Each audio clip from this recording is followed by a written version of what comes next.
There you go. Oh, Well, it was when Pip said you could be I doing was something muted naughty, again. and I Jesus Naughty. Christ. We started streaming. Sorry.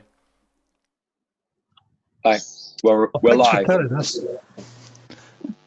I was I muted. guess we better I stop was that muted. conversation then. I was muted again, and I'm saying we're going live now.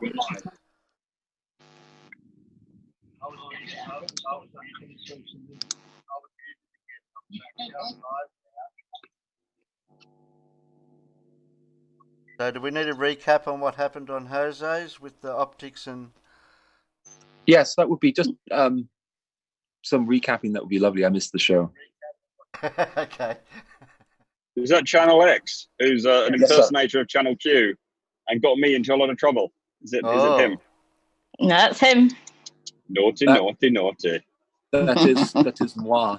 I was subject to her ire for some reason, for sounding vaguely like you, and for having the name Channel X. Yeah, probably she thought I was taking the mickey out of Channel Q, Channel X. Why are you Channel X, Channel X? Just so we know. Where? No, why are you Channel X? Why the nomenclature? I picked that name like 3 or 4 years ago, and it's just my main channel, and so I don't do much on it, but it's the main channel I have. It was just a name. I don't know. All right, and what's your main thing? Is your thing the psychological investigation of the flat Earth or something? Because you said you'd done a lot of psychological sort of tracing Eric Dubay and all these guys back. Yes, to the root cause. It is basically what it amounts to is investigating the origins and the motivations. The evidence, I think, is I think we're pretty clear on what they believe their evidence is. So discussions in that manner are sort of fruitless. We know what they believe. It's why they believe it and where they come from and who they are, basically. Not to pry into their personal things. I mean, I don't agree with... No, just to understand, the motivations and the mannerisms and the mindset. That's really what it is. And hopefully that all of that information will be gathered and then put into a documentary, which is the main goal. All right. So is that a professional interest? I mean, do you come from that background, or is this just a... Yes. Okay. Right. So my channel actually is Channel X on YouTube, Marty, because Marty asked, Marty Moose. It only has about 26 subs at the moment because I'm not really going very, very public with it at the moment because I don't have that much information.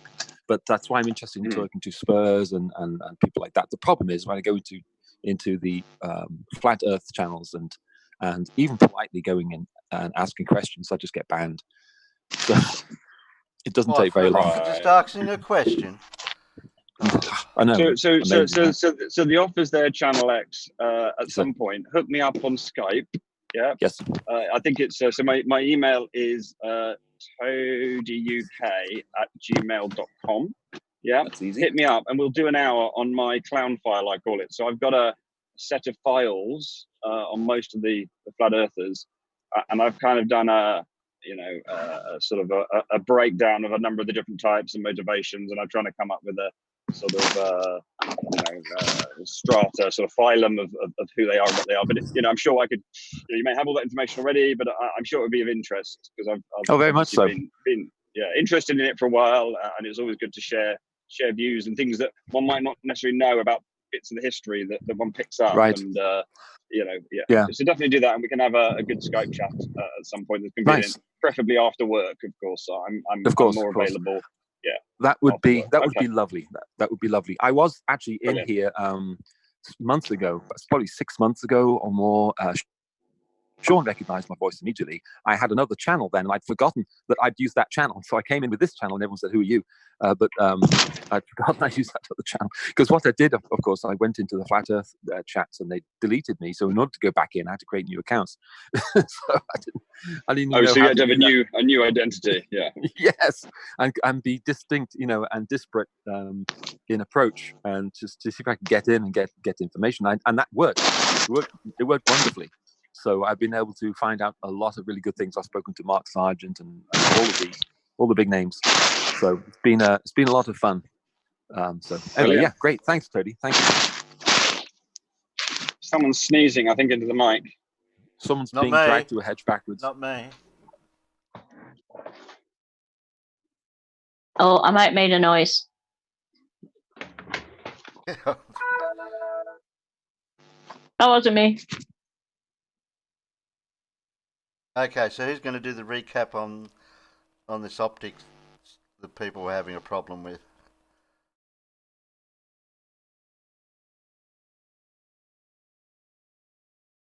We were going to, there was a recap coming, wasn't there? Someone was going to do a recap. So who Of what was was on the the, show the whole time? I don't know. Me, but don't ask me. Okay. You weren't- I got a bit late, so I only caught the tail end of it. Oh, The only thing I can remember is... Oh, no, is just in the leave him chat. out there. Yeah. Chris was showing some really, really bad photographs of mirroring and things. Chris Berry. Yeah, really bad photograph. And Brenda saying, but where's the curve? Usual shite. Usual. It's the usual stuff. Let's go to the worst possible vantage point to detect the curve of the Earth, the surface. It's just all mirroring. Everything was just mirrored, and we're going to where the heat and radiation and Yeah, mirroring. I mean, I never got to do the roundup at the end. I must have been away from the keyboard or something.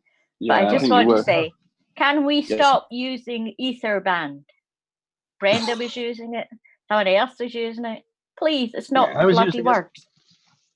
Stop it. Yeah, so it doesn't exist. So I think the problem is they like to go where there are anomalies, because anomalies give them hope that there are effects. And the old surveyors used to get up out of all the gloom and everything because they knew this. And we can look at anomalies all day long, and I think the anomalies are not that interesting or that conclusive, and I don't think ever will be conclusive, certainly.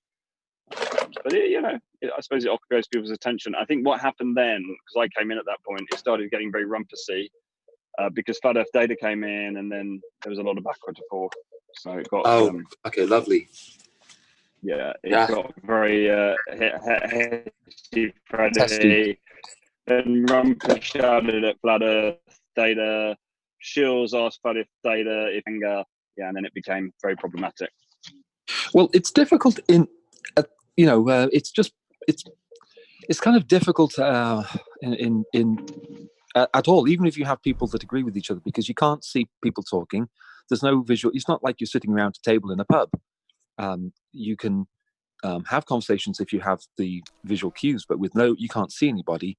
Particularly if you stop talking for a second, someone thinks it's dead air. And it's like radio, so nobody wants dead air, and so they try to fill every second of time with something. Is he roboting, or is it just me? It may be just you. I'm hearing sound okay. I was just stumbling over my words. Yeah, it's just you. Yeah, just you. Fine here. All right.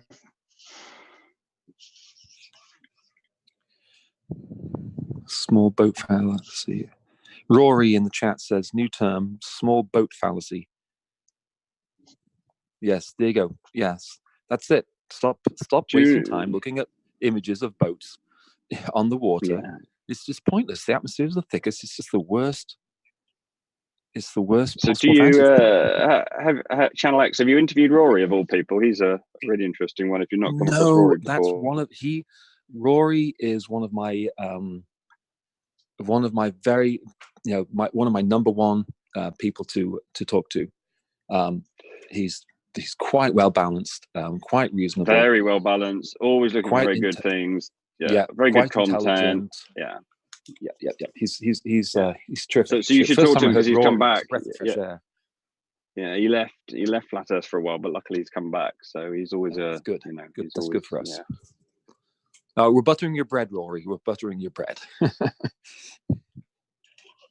Don't let your ego get too big there, Rory. No. Well, that's a hard thing, isn't it? It's just some people. I take insults better than I take compliments, because if you're insulted, you say, "Oh, your hair looks rubbish" or something. You can cut your hair and you can do something. But if someone gives you a compliment, what do? You just have to just stand there, awkwardly. Anyway. No, waiting for someone interesting to come in. I'm not certainly not very interesting. I mean, by interesting, like, you know, a topic.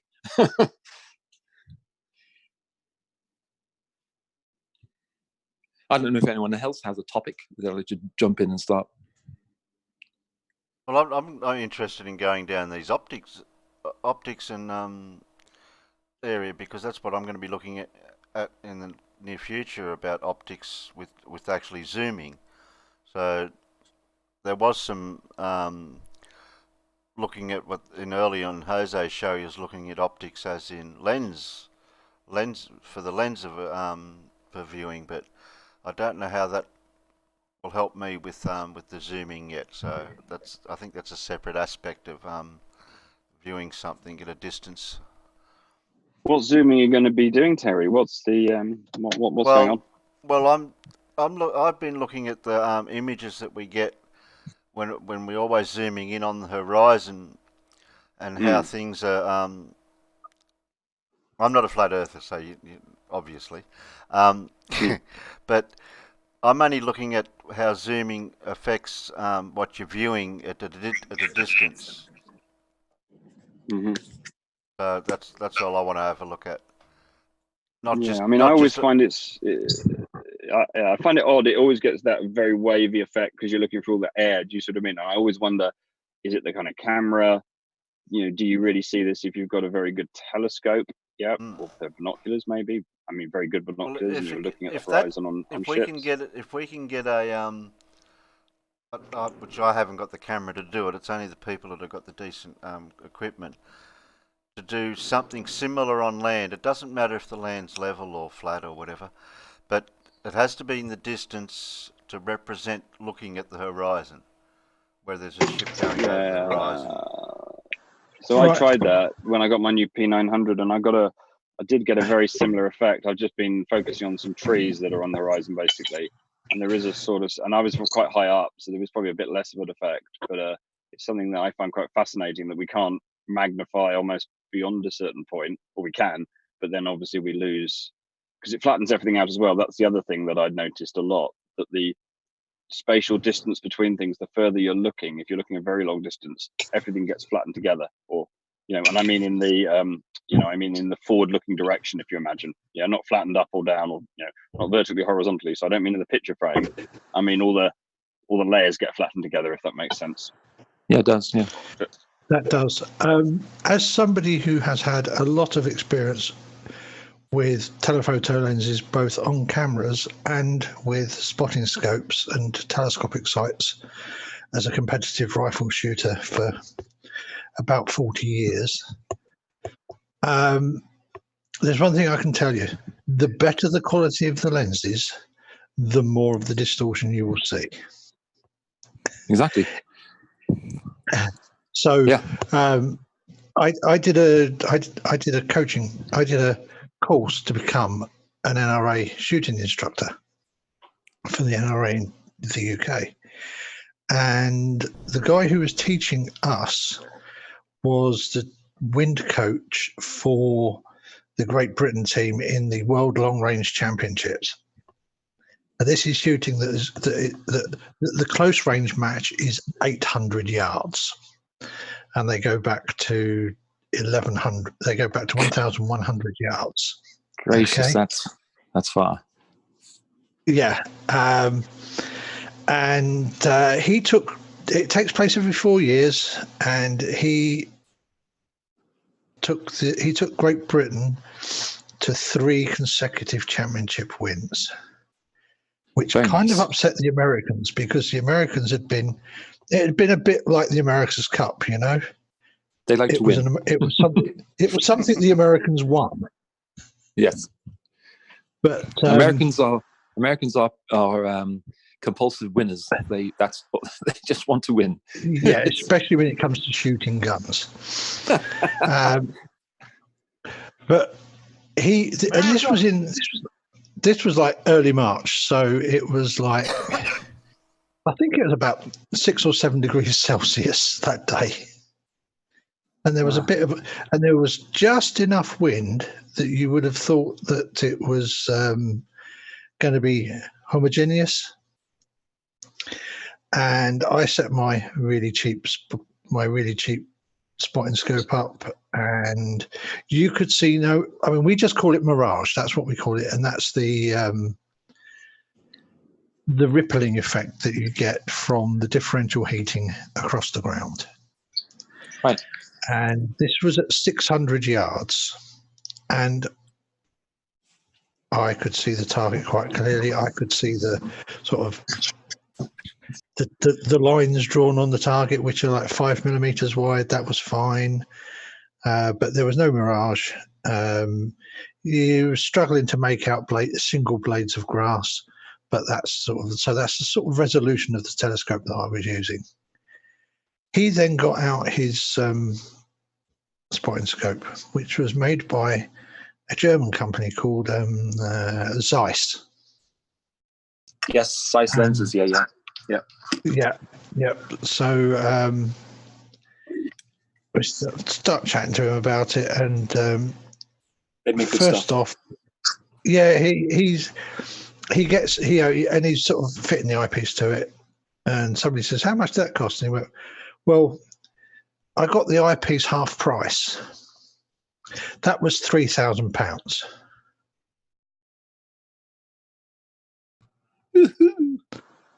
And basically, yeah, and the whole thing, because he bought them, he bought it in various different sales, was about £5,500 worth. Yeah. And you look through it, and you can see every single blade of grass at 600 yards. That's great. But you can also see the mirage running. You can see the little wavy. You tend to see it against the sand behind the target because it's another sort of 30 or 40 yards away. It's ever so slightly out of focus, and so you tend to see the mirage running over the sand while the target stays in sharp focus. Because to see the mirage, you want it sort of ever so slightly off the focus point. And and I have noticed it with cameras as well. People complain, "Oh, I bought this. I spent £12,000 buying the Canon 600mm f4L for taking photographs of water birds, and all I get is this horrible." It's like, yeah, well, unfortunately, if you spend lots of money buying the best quality optics, you will also see the best quality aberrations induced by the atmosphere. Yeah. Dross. How do I send Dross a link? Because I didn't really want to put it out there because of what happened last time. Yeah. What happened last time? Oh, I haven't got to tell you that yet. No. Anyway, we can send a link to Dross. Good one, Pip. Deleted it. I may well have him on Discord. Okay. Well, collect it from the special place and then PM it to him. So, is Zoom susceptible to the same sort of issues that Meet is? Or Meeting? What issues does Meet have? People just being able to come in and no, I don't have that problem. Relentlessly ping, to request to come in. Like someone was just Sean. They were just saying, "Let me in," and we are pinging to get in. Now, the problem is if you use a name that I know or Alan knows, right, we can let you in. But what happened one other time when I put the link in the outside the YouTube chat, there may have been some people that came in that I didn't want to come in, but I didn't realise. Right. Only because I wasn't sure. Hello, Dross. Right. Thanks, Pip. Okay. Dross, Pip sorted it. The man, the myth, the legend. Hello. Let's just say I have a certain set of skills, and Pip gave me enough. That's all I use as well, because if I use the actual link, my avatar doesn't come up for some reason. I can't figure out how to do my avatar, so Someone We'll will all- sign in. I have to explain it to you tech illiterate people. I'm not a techie. I use a Mac, so I don't have to be a techie. I'm on I an drive a iPad. Honda. I can get it to work. Come on. Yeah. Oh, okay. Well, I'm just No incompetent. then. wonder you have so much sort of subsided rage seething inside you. That does explain a lot, Charlotte. Yeah, that's what was it? Yes, that's that hidden rage. Oh, that actually, when you're talking to flat earthers, Subsumed. That was the word I was looking for. there you go. You're chatting with them, and they just assume you're angry, or you're afraid, or you're like, this is the Spurs line is that you're watching your fantasy world collapse around you. It's understandable to see your panic. We can see that. Yes, because because we know that they're lying. We know that they're lying. And so, oh yeah, we know. God, that fucking pisses me off. And he knows it because we know that. I must That's let him line, do that because we know that. It's great fun. Okay, question. Yes. Sorry, Channel X. Unpaid Sorry. Shells has no audio. Any ideas? Restart. Sign language. He's in, but he can't. Yeah, what he needs to do, if you go to your, if he's in a PC, I think it's on a mobile. I've heard you swipe to the side and it'll go to an audio setting if you swipe your screen. Yeah. Yeah, go connect via internet audio. There you go. Yeah. Yep. So, anything interesting happen in the show? I've seen pictures of yachts on the horizon. Were they boats? Who knows? Yeah, there was a lot of boats on the water, and then there was a lot of rumpusing and a whole bunch of stuff like that. we need to be really glad we have rumpus on our side, because the equivalent on the other side, yeah, doesn't bear thinking about. No. I think it would be Oakley. Would be. I have a goal, which is to turn rumpus into the equivalent of a 16th century stiletto. How do I send Bob Science Guy a link? Is he in Discord? In my Discord? I probably got him on Skype. Hold on. Don't know.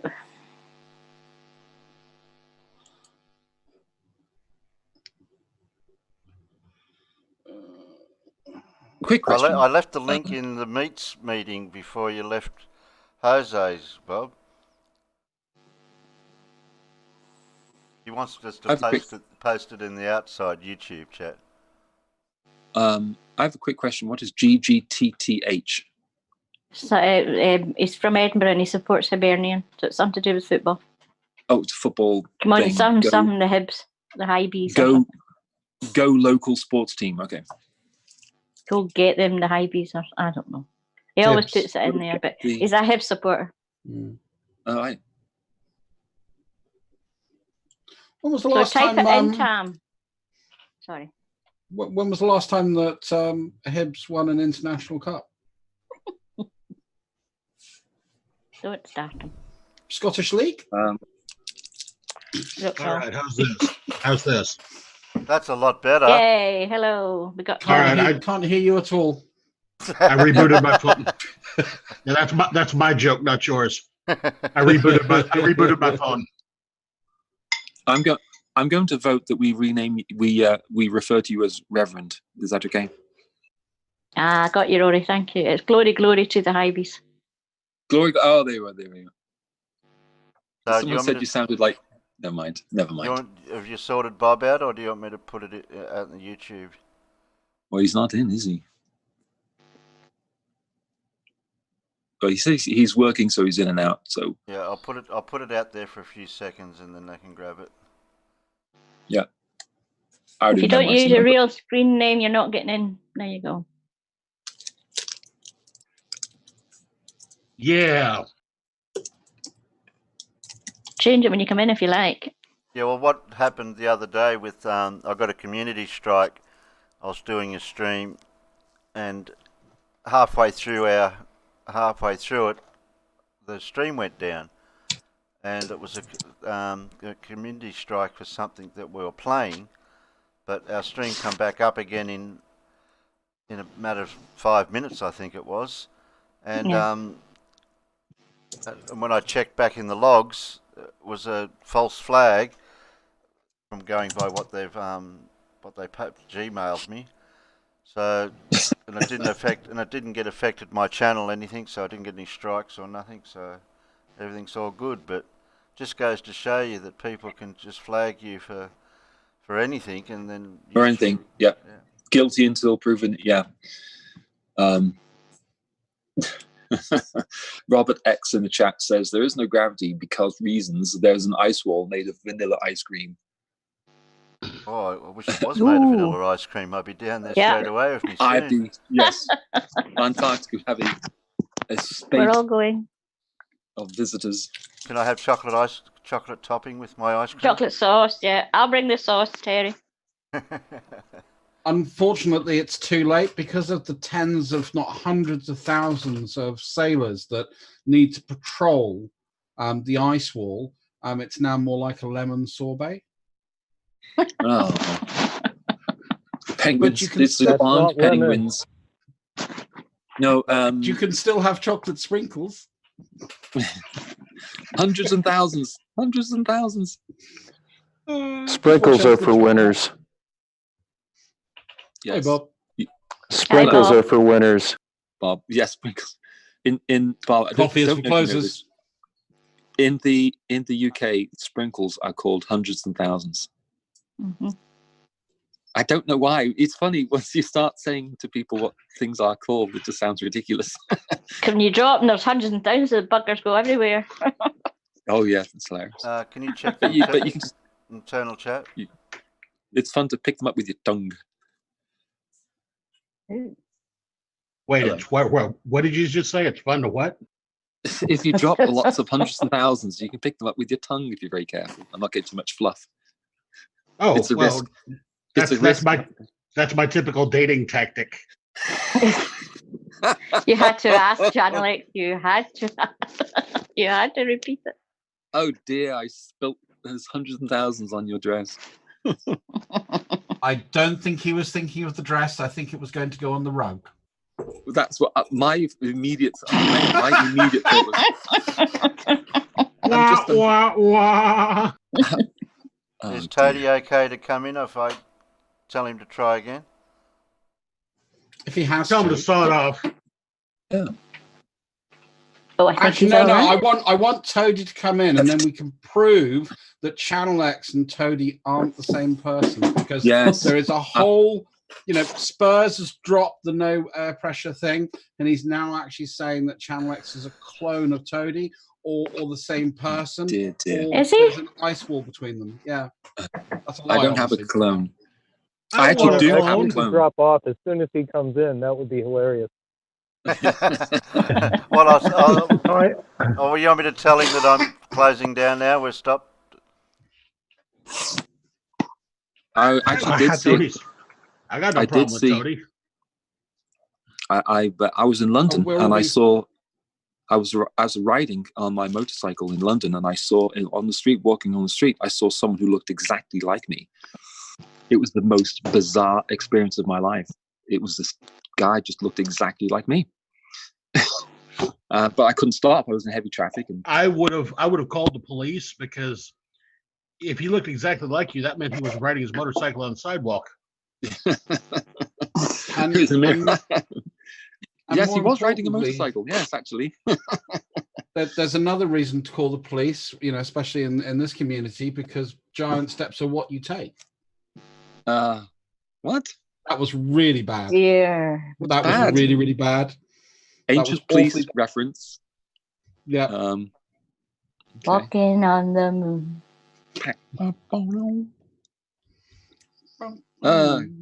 Yeah. I don't even like the police, so God knows why I'm referencing them. But what? No, there's a great video of Robert Downey Jr. on stage singing "Driven to Tears" with Sting and the band. Brilliant. He really sing. I love Sting in June, but I think I'm the only one that does. What is that? Oh no, I thought that was amazing. I thought he did a great job in Dune. Oh yes, he was Baron Harkonnen's. I will kill you. I will kill you. Atreides. That was brilliant. He was like, gosh, he was Bruce Lee level of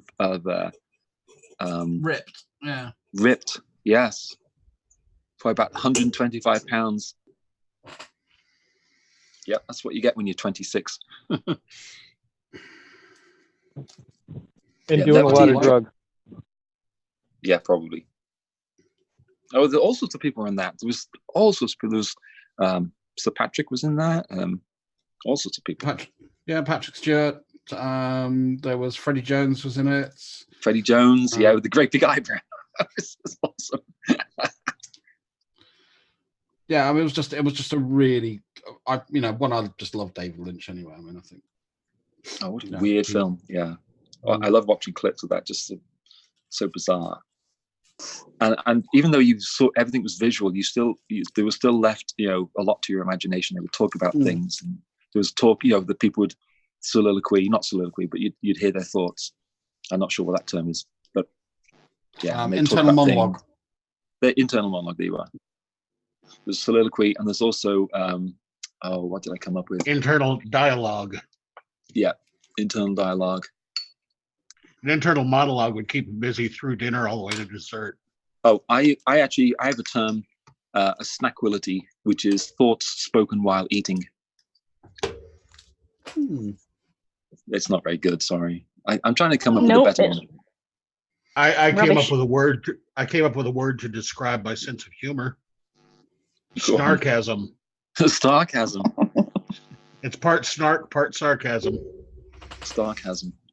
Well, the other one is Sarcasm.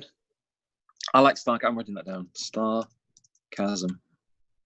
Sarcasm looks vulgar though. So who was not Snarkasm, who was not Starkasm. Snarkasm. Who was the scouse in Red Dwarf? What was his name? The who? Oh, rapist the dude. Scouse. Yeah. He was interviewed. Fuck. Yeah. Right, you know who I'm talking about. Hey, you're in it. Him. Red Dwarf. Who? So he was in a show called Carpool by Robert Llewellyn, who would drive people around in his Prius and chat with him. He had all sorts of people, including Sir Patrick and other people like that. And so he used this term, and the term was moasting. And moasting is a mix of moaning, as in complaining, and boasting. So, my Rolls Royce won't fit in my garage. That is moasting. Or I like it. I'm tired of people asking for my autograph. That's back home we used to ask people, so you bitching or bragging? That's it. That's it. There you go. It's the same thing. And Craig Charles. That's his name. And Robert Llewellyn was obviously in Red Dwarf as well. Yeah, Lister. Lister. Yeah, Lister, Ace Rimmer. Yeah, Cat. I know them all. I'm very familiar with them. I'm sorry, sir. I love Crichton. Clayton. Hey, Clayton. Come on, man. Mr. Rimmer, sir. I'm sorry, sir. Well, Crichton said something in one of the episodes. I can't recall which one, but he was basically he'd had enough of, I believe it was Lister, yes. And he said something like, you could park your fat pasty ass on this uplifted mid-digit swivel until you're squealing like a hog in heat. Gracious. And to this day I still use that. There was this really weird, it was either New Zealand or Australia, I can't remember which it was, but it was called If You Move You're Dead. And it was it was a weird film for a couple of reasons. One, it was taken basically as one. That sounds more like a Kiwi film. Yeah. But it had in it one of the best sort of little phrases that I've come across. Oh fuck, I don't remember it now. Oh, I'll think about it later and come back. Yeah, that's all right. I hate that if I can't think of a thing in mid-sentence. Well, I guess it wasn't that good now, was it? No, I dropped into Full Metal Jacket, and there are only two things that come from Texas. No. That's right. Yeah, there's plenty more. He said, "Are you a cock smuggler? There's only two ways to smuggle cock, mate, and neither of them is good." That was it. A cock smuggler. Okay. But it's if you get a chance to see it, it's a really it's kind of meant to be kind of like the Kiwi version of Snap or Loaded, etc. Yes, I found it. There's another term, and it is a fictional. No, it's a fictional story based on facts. It's faction. Faction. But it's a really, really. I quite liked it. I mean, it's very B movie-esque. Of course. But I just love it. But one of the characters in it is this sort of like supposed to be this mega martial artist, and he keeps getting the shit kicked out of him. And one of the guys says, "I thought you were good at this martial arts stuff. You keep getting the shit kicked out of you." He said, "Well, what the fuck would you do?" He said, "I'd use my gun." I use my gun. Oh shit! Hang on. I got a kitchen thing. Hang on. Is that a euphemism? Everything can be. Haven't you seen Who Signs It Anyway? Where they just have to end reply to everything with flipping heck. That's what she said, or what was the term they used? I used to do some of the stage work on that when it used to be part of Hat Trick Productions. Oh, really? Yes, Hat Trick. That was who made many years ago. Yep. When it was funny. I have to say the main reason I remember the company. Okay, I'm back. I fried some potatoes earlier, and I left the burner on into the skillet with it empty and a little bit of grease in it, so it started smoking. Sounds like a personal problem to me. No. When you left and said something's hanging. That's what she said. See how easy that is? Yeah, you know what? That wasn't funny when it was new. That's what she said. I rest my case. Yeah. How are you guys today? I'm sorry I'm kind of in and out. I'm working right now, and I'm going to kind of just say hi between patients. Okay, Bob. We're doing fine. There's nothing really amazing going on. No, I've asked the live chat if they've got any questions just to tag me and I'll ask them. Lottie asked a good question. Why are you all such globalist goons?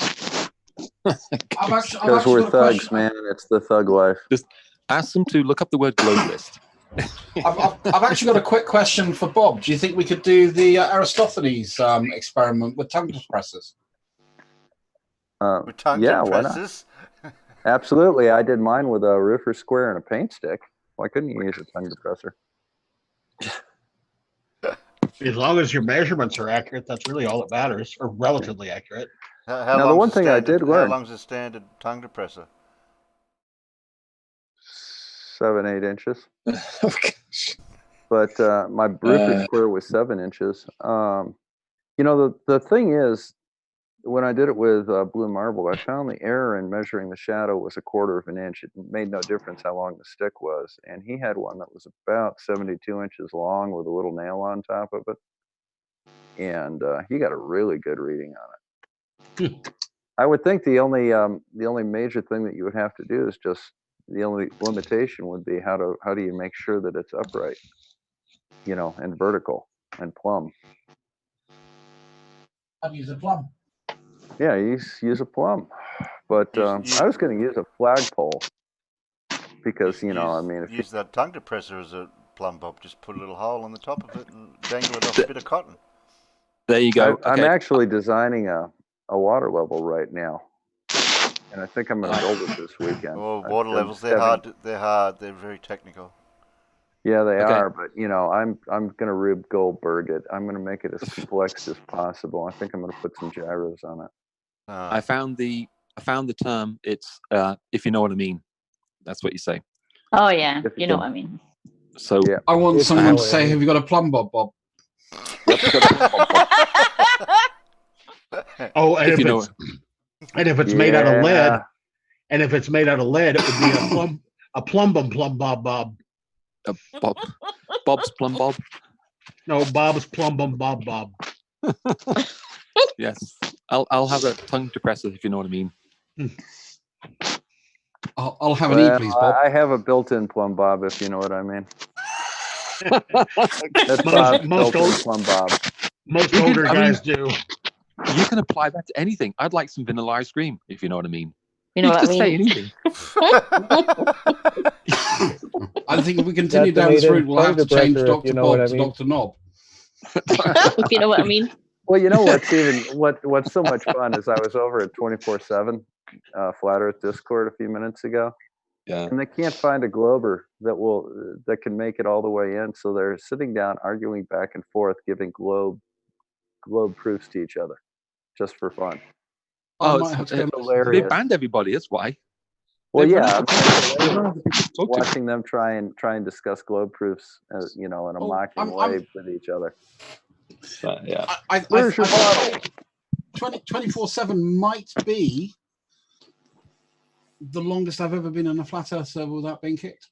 So what do you want me to do? Change Dr. Bob to Dr. Knob? No, don't do that, man. Don't do that. No. It's all right, Bob. We were going to use do that if you know what I mean. It was going to be KNOB. Now, yes, Bob. KNOB. If you marketed those, would it be Doc Bob's plum bob bob? Oh gosh. If you know what I mean. If you know what I mean.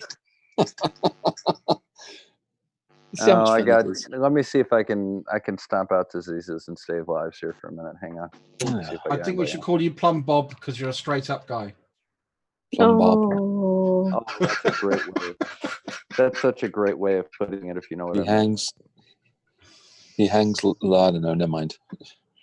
You're gonna go there.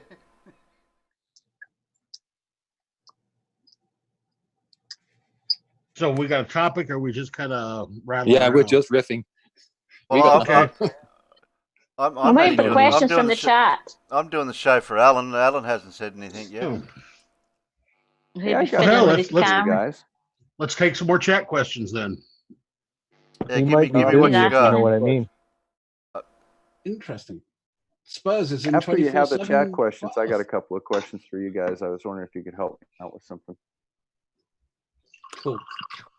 Actually, there is someone who shows up in all of the science live streams on YouTube, and he calls himself Nicholas Copernicus, and he just posts, endless, Earth is flat, stationary, Earth is flat, stationary, etc., etc. Very, very interesting because you can't get a regular conversation out of the guy. And then last night I was in there, and there were about 5 or 6 flat earthers all coming in shouting, flat Earth, and so. It's so futile. I just don't even understand it. There was a nice video that came out today where they sat down and they looked at the stats for 4 flat earthers and 4 globe, flat Earth debunkers, just to try and answer the question: is flat Earth growing or dying? And if you look at the last 50 days in channel growth in the flat Earth, it's less than 1%. In the globe Earth, it's averaging 8%. So I think that pretty much answers it. And the numbers are just outrageously different. 21,000 versus like 1,500 new subscribers. All right. Somebody has a phone in their mouth. Well, they're here's sitting the on question. That was me. I'm sorry. I was mute if you're not talking. I was cleaning the sponge off of my headset. If you know what I mean. Hey, I had a question for you guys, if you don't mind. I put a video on Phuket this morning. Yes. And it's getting kind of boring just ripping him a new one because he's just he's stupid as far as this goes, and B, I don't think he cares that he's stupid. I'm thinking about not debunking his videos anymore. I'm thinking about just addressing his videos and then debunking the comments, highlighting the flirts commenting positively on this and showing basically how they were misled and hoodwinked by this guy. What do you guys think? That's Should much better idea, because I think the whole thing with Fouquet World is I think he's a Poe. I don't really think he's real, because I cannot. Well, yeah, it would be very sad if he's real. And yeah, I think that's a much better way of doing it, because there is no video. There is a kind of misunderstanding from people trying to interpret what he's saying, or looking for confirmation bias, because I think Brenda brought that. Brenda tends to bring that up. Well, here's the problem. Huge amount of confirmation bias. Phuket is going out there making videos. In essence, he's asking for it. Okay. Some poor slob that has an IQ of, somewhere below an incandescent light bulb, a refrigerator light, goes on out. Oh yeah, great idea, Phuket. I see what you're talking about. I mean, it really makes a lot of sense. And then I come around, and say, look, here's why you're an idiot. That guy didn't ask to be criticized. But then again, he did put the comment up for other people to see. And that's in the public domain. Yeah, so what do you guys think? I think rather than making it sort of like an attack, give the other side of the explanation to his comments. Please. Someone mute yourself if you're not talking. Is that you, Pip? Pip? No, it's not Pip. It's whoever's ripping the foam off their headphones. But yeah, I think rather than doing attack the comment, actually turn it around and say, this is why we disagree. Because I think you do that so well. So in other words, kill them with a smile? Yeah, pretty much. Yeah, okay. You use the stiletto rather than the sledgehammer. Exactly. Yeah, I enjoyed that one today, Bob. It was good. Thank you, Pip. I'm pleased that you liked it. Yeah, I'm hearing good things. I've yet to watch it. I'm hearing good things. I was going to say, the issue that we have with taking the approach of just saying you're an idiot and everything, that's, maybe true or whatever, but like Cool Hard Logic. All right, Cool Hard Logic has some very, very good facts, but I can't show that in mixed company. I can't show that to anyone scientific, I just can't show it, because it's laced from beginning to end with pejoratives. So what we really need to do is stick with the facts, stick with the science, and go that. I would say. That's just my opinion. But. No, I think it's a good way. Yeah. My style is not that of Team Skeptic and Reds and stuff like that. My style is also very different than Craig over at Fight the Flat Earth. The new way I'm doing the format a little bit is kind of taken after Simon Dan, because I used to put a tremendous amount of time putting in green screens and sets and things like that. Corner and talks to a video, and he's got 200,000 subscribers. So I figure he's obviously doing something right. So I thought I'd maybe relax a little bit and be a little more comfortable in my own study, Mm-hmm. I use the green screen on occasion, but mostly I just sit there, with my Homer Simpson and my artillery, and this is me. I'm Northern Michigan guy. Yeah, I do like what is to the left of the picture as I view it, or to your right, unless of course you've reversed the screen, so it can still be to your right. I haven't. No, for some reason, I'm sitting down talking about science, and everybody wants to know what the second one from the right is. Is that a Ruger 1022? Well, no. This is a Ruger 1022. That's a Marlin 4570 guide gun. Here's what this one looks like. Here's what that one. I didn't want to do show and tell with it. That's not really what this is. And a lot of the people that are tuned into my channel are from countries that they just don't deal with that sort of thing. There's plenty of content for that, and there's plenty of really good content. And anybody who's interested in that, there is a great channel called Forgotten Weapons. Yeah. And if you want something that's a bit more hands-on, look up a guy called Hickok45. Yep. Both brilliant channels, amazing content, and very Forgotten interesting. Weapons, hosted by Gun Jesus. Yeah. Yeah, I love. No, I've seen it. I've seen it, and I mean, obviously, I have an interest in that, so I do look around a little bit, but that's not really what my channel's about here. No. Unless I want to, one of these days I may just for interest, just to be a little different, I'll pull out the Browning and put the vernier sight up, and we'll use that to demonstrate, parallax and eye level and crap like that, so you can sight right down the rifle barrel and actually look through the bore. I mean, there are things like that we can do to incorporate that, but I never really wanted to make it a big part. The only time I've ever actually even discussed it out there was the fact that, a lot of my fans a lot of my subscribers and a lot of the people I talk to are English. So I think it's kind of cool that my deer rifle's an Enfield. But, which is, of course, a British rifle. Fast second shot for a bolt action. Oh, it's fantastic. It's got the best bolt action I've ever used. I've got a Steyr and I've shot Mausers, obviously. But no, the Enfield is just wicked fast. I mean, you can sit down and do a mad minute and fire 30 rounds. And I've seen people actually do it. And I just don't want to spend $30 to see if I can do it. Well, I'm old enough that we used to get to shoot 2.2s at the ATC that I belonged to. And then he used to take us out to the range to shoot 303s. I was shooting 303s when I was like 11, 12. 303 is actually a really nice rifle. And the thing about that Enfield, it's got 2 freaking grooves in it. No, it doesn't kick that much. It doesn't kick that much. When I was that age, that Steyr is wicked. Yeah. That Steyr is horrible. I mean, it's one that I don't even like shooting. And I used to fire 12 gauge slugs when I was in an area that I could only hunt with shotguns. And I went out to zero the thing in. I fired a few shots, and I don't think that I had it quite centered on my shoulder where I needed it. I thought I broke my damn collarbone on that thing. Yeah. Just a couple of zero rounds, and I thought I almost cracked my collarbone.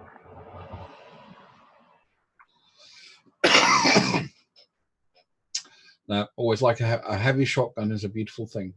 A light shotgun is painful. Well, my shotgun's a Mossberg 500, and I've got a couple of them because I've got interchangeable barrels for them. I've got rifled slug barrels, and I've got bird barrels, and I've got I think they even have a freaking riot barrel on it, just in case the zombies show up. Yeah. The Maverick 88 is the same exact gun as that Mossberg 500. Those parts are interchangeable. Maverick 88. Yeah, I'm not familiar with it. But a Mossberg 500 is a $300 shotgun. Yeah, it's basically the same exact shotgun. It just costs like $100 less. Yeah, and the Mossberg's cheaper than dirt, so that must be even cheaper. But yeah, they're kind of cool. I used to always have fun doing sport and clays. I'd bring my little Mossberg pump, and these guys were all out with $1,000 over-unders, and I could still outshoot them. I used to really like to do that. It was really the first sort of like team building exercise day that I did at the company I work at. We went clay pigeon shooting. Yeah. I grew up on a farm.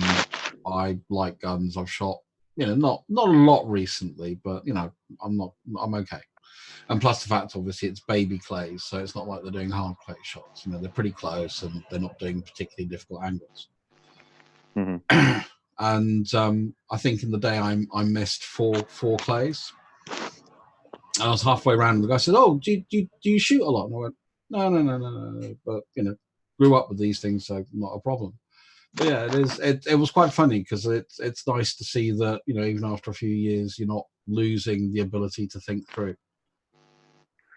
Well, the thing about it is once you learn the basic muscle memory and understand your sight pictures and stuff, it's kind of like riding a bike. Yeah. Granted, you can always brush up and get better.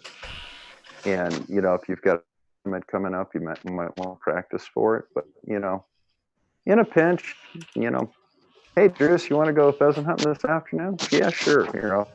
Here, you can borrow one of my shotguns. You could hit a pheasant. I mean, you could do it. It's not like you'd be out there and well, now does the stuff come out the small end or the big end? Yeah. No, yeah. I know what you mean. Is it supposed to go bang like that? If they're looking down the barrel to see if the bullet's still in there, then there's an issue. Well, there's an old saying, never let pilots play with infantry weapons. And I'm a firm believer in that. It's also, I mean, it's just basic gun safety, basic gun etiquette, and people don't think it's like, you're going through, a 4-bar fence. What are you doing with a shotgun as you go through that fence? Are you doing it safely? Yeah. Just stupid stuff like that. And that's what bugs me with people is when they're not thinking about where the end of that fucking gun is pointing. Yeah. I've nearly been shot twice. And I'll tell you, it's just one of those things, like one was my son. And, and the other one was one of the surgeons at my hospital had him, and what happened was my son just did something stupid, and the surgeon at the hospital, as soon as he put the bolt closed, it fired. Ooh. And he, fortunately, he wasn't pointing directly at me, but it was close enough to me that when that Coke bottle round that he put into that thing went whistling past me and knocked up the dirt, it's like, Jerry, what the fuck are you doing? It was just one of those moments. Took about 30 seconds to be able to actually say something because that thing would have taken my whole leg off. Yeah. It was an elk round. Miami. Zombie Wolf in the YouTube chat spammed a question a couple of times, and I'm trying to get more elaborate or specific question that he keeps asking. Zombie Wolf, I know Zombie Wolf. The only thing they're talking about the observation, but the only thing to observe was the miraging, small boat, horizon, background completely distorted. Yeah, and? Okay, so? I'm waiting for more elaboration. Is he talking about one of Chris Berry's photos? Yeah, he said further back. Because there's one where he's got like a small boat or a skidoo or something in the foreground that is heavily refracted, and then you can kind of see land behind it. I'm sorry, guys. I just saw a really funny comment up here. Where is it? Dartman, haggis hunting season, November, December, January, and February. Let's go get some haggis. I did one of my first videos is I had is Dell smarter than a haggis nachos? Haggis. I just haggis. That was actually one of the first videos I saw on Flat Earth. Was down his backyard in the rain, spraying water on a deflated old football. Man's a numpty. That was shocking. That really did shock me. I didn't laugh. I just had my mouth open. I just couldn't fathom. I'd never seen that level, or that type of. I don't want to say that. Larry B. March, Dr. Bob, not being condescending would help your cause. Oh, isn't that adorable? See how I did it there? Yeah, that was very good. Yeah. You like that? I ignored that one because I thought it was a bit rude, so I didn't read that one out. That was good. I was going to say, Dr. Bob, you're doing very, very well. Very well. No, that's not. That's patronizing. I know. Yeah, I'm British. No, what Bob said. That's it's I speak the language. I tell Americans, you're speaking my language. No, not speaking American. I'm from Europe. Yesterday we were talking about measurements. We were talking about measurements, and my son. No, it was Carlos, and he said freedom units. And so my son uses that term, freedom units. I'm sorry, I've corrupted your kid, haven't I? No, it was. I was reminded of the cute saying. There are two measurement systems in the world: the one that put astronauts on the moon and metric. Yeah. Well, the problem is I never really want to sit down and. One of the things that I never really talk about too much is being an American. I joke about Merca every time they ask me why I use imperial units and stuff. I just reply Merca. But because there's a lot of people from a lot of different countries in here, and there may be somebody that says, "Well, God damn it, Australia had a big part in that too." Well, yeah, they did. So I don't really like.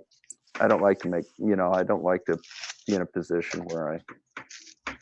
But what I don't understand, why did you screw up all the liquid measurements in your system? Well, how do we screw them up? Your gallons are too small. A pint's not a pint. Your pint's not a pint. It is for me. Gallons and pints.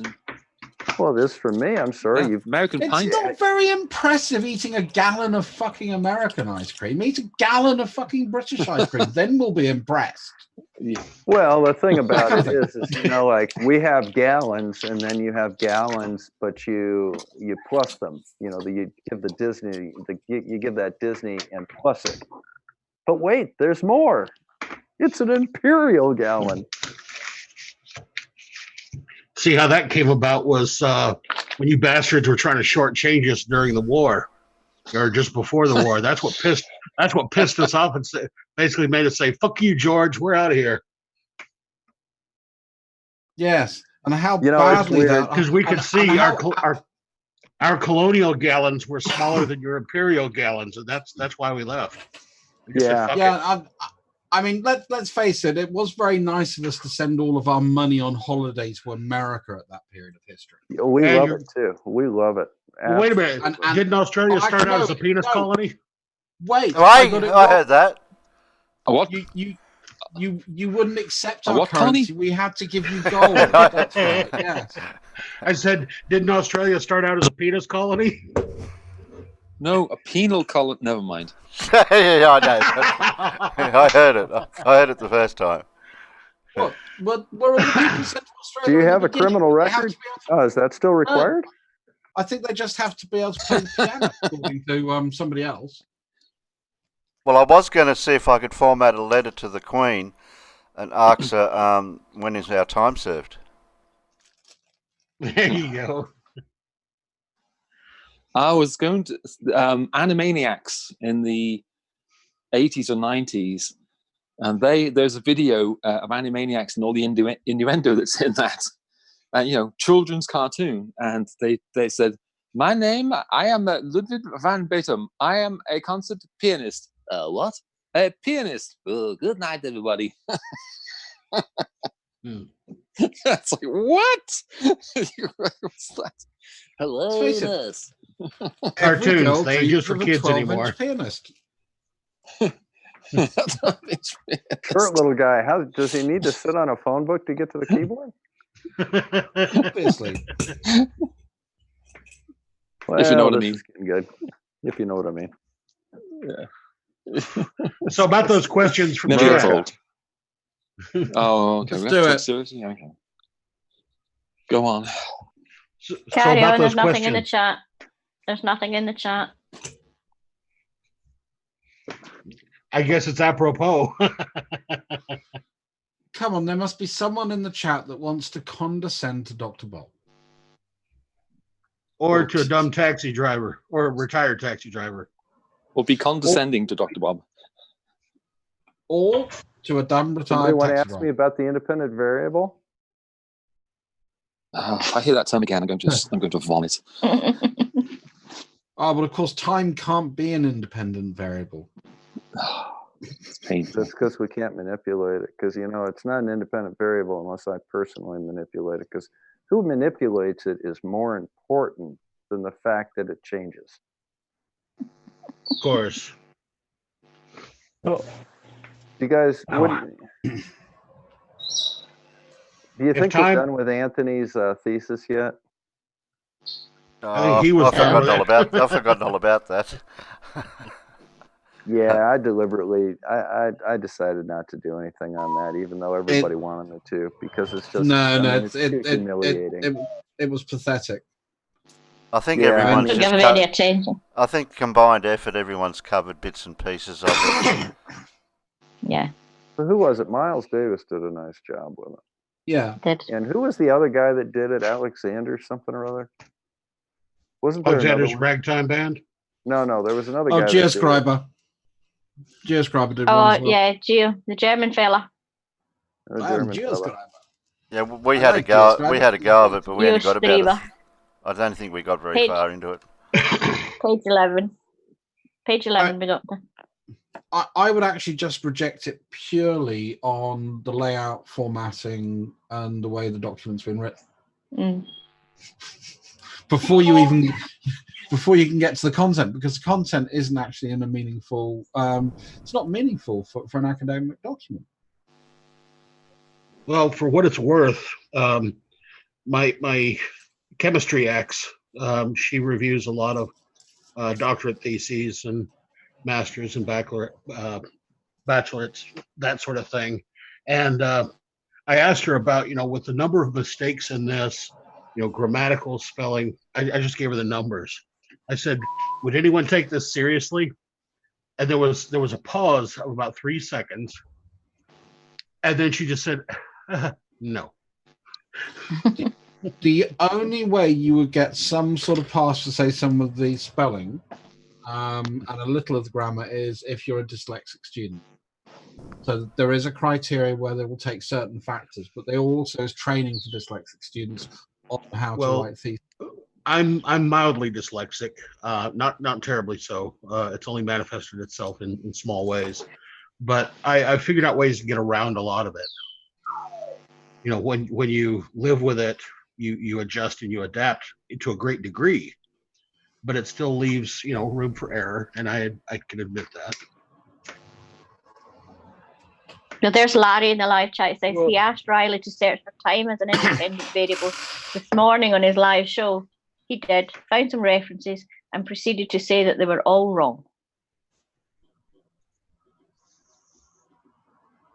Wait, what? So he looked up.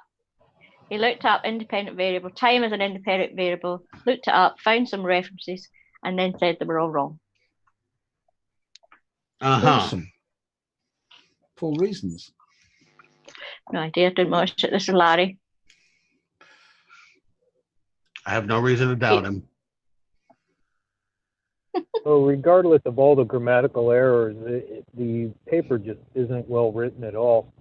I think that really says something when he supposedly has a hypothesis and never really backs it up. I'll tell you what's funny. I've just been writing a paper on a series of viruses, ransomware viruses, and one of them's called Emotep. I'd gone through an entire sort of 15-page document calling it Imhotep, who was an Egyptian guy. Egyptian god. And the mummy, is that not the mummy? Imhotep. Imhotep was he wasn't pharaoh. He was like one of the chief advisors to I think Ramesses II. Okay. Yeah, he was an architect guy, and then he was. I think they made him a god after the fact. But yeah, so I've written this whole document with Imhotep in it all the way through, and it was only when I was proofreading it today before I was sending it off, and I thought, fuck! So then I had to go back and reread everything again to make sure I hadn't fucked up, which was good because I found a right R-I-G-H-T where I should have put a right W-R-I-T-E. So that was good. But, yeah. Well, that's why Al Gore. That's why Al Gore invented search and replace. It really helps to be, quite pedantic. Not pedantic. Maybe that's the right word. But in any case, it helps Anal, to be punctilious. Punctilious. Ooh, good word. Is the right word. You like that one? That's a pretty big word for a Friday afternoon. That's a freaking Scrabble word. That's a Scrabble word. Punk what? That's like quincunx. I'm trying to think. Is that P-U-N-C-T? Yes, C-T. Yep. Yeah. Cool. Okay. Not K. Punk's not dead. Yeah.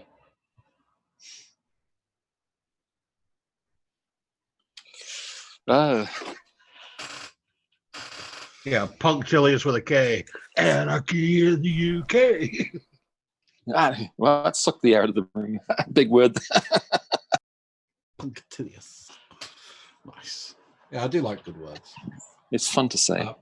Yeah, but it's also the fact that there's something I'm a huge believer in, and it's like a phrase that has been part of my life for over 20 years, which is, if you can't say what you mean, how can you mean what you say?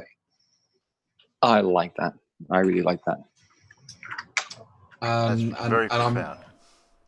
Well, it's just being a bit of pedant on using fucking words you know the meaning of, because a lot of people don't.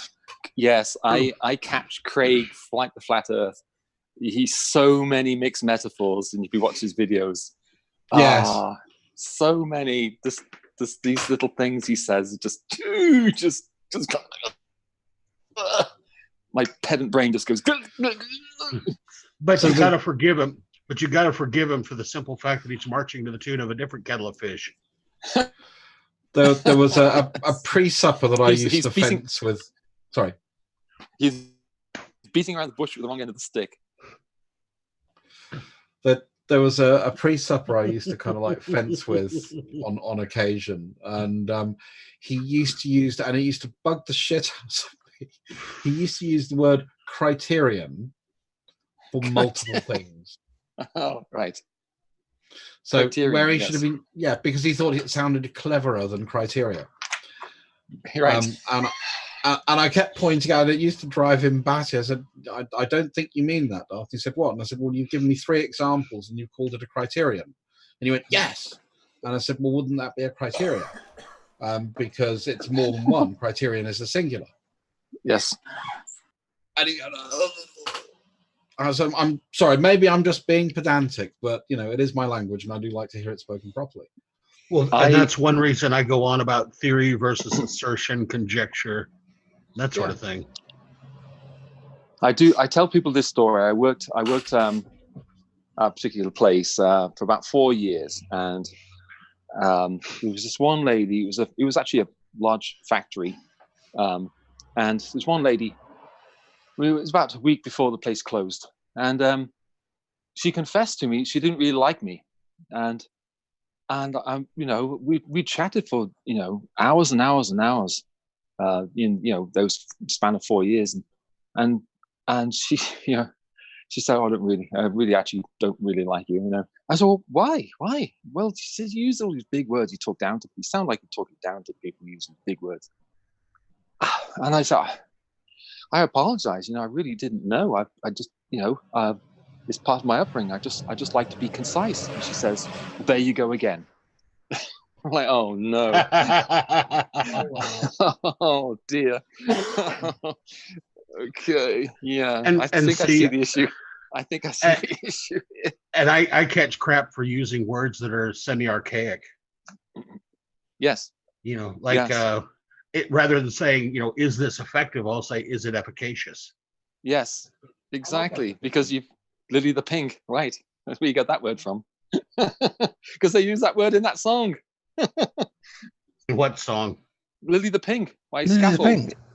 Yes. Did it?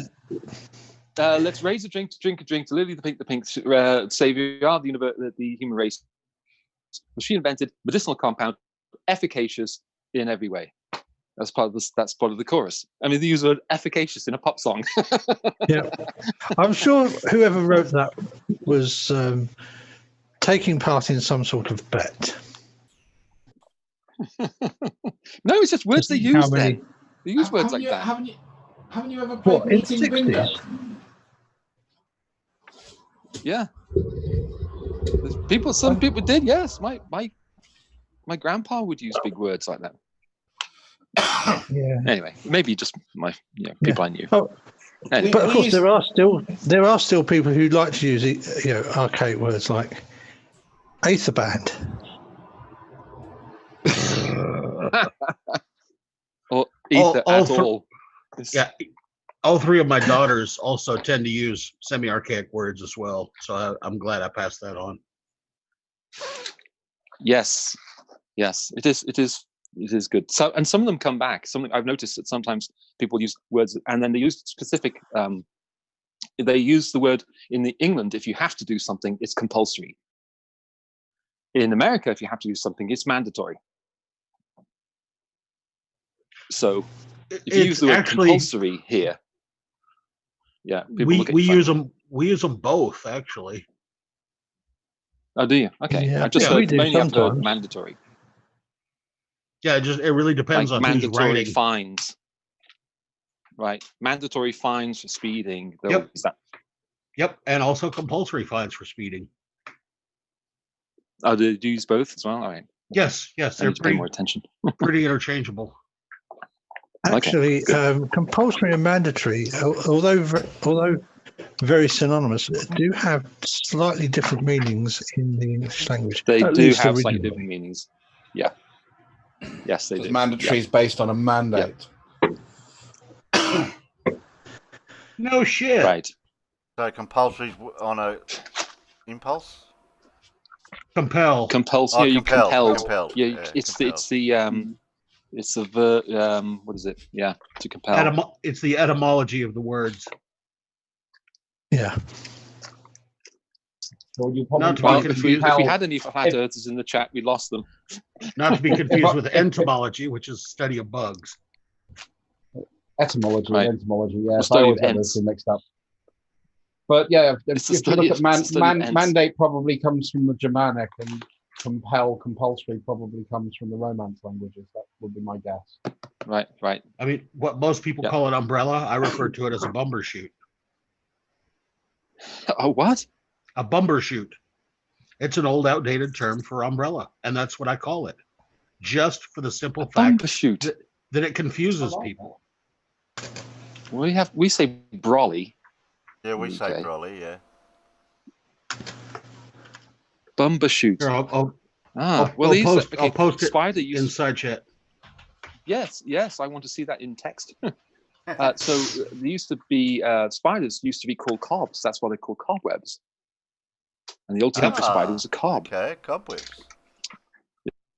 There you go. And I learned that. Well, I think in mother told me the Hobbit, I mean, when he's taunting the spiders in dark woods, crazy cob, lazy lob, can't catch me. Oh yes. There you go. Oh fuck! Thank Yep, you.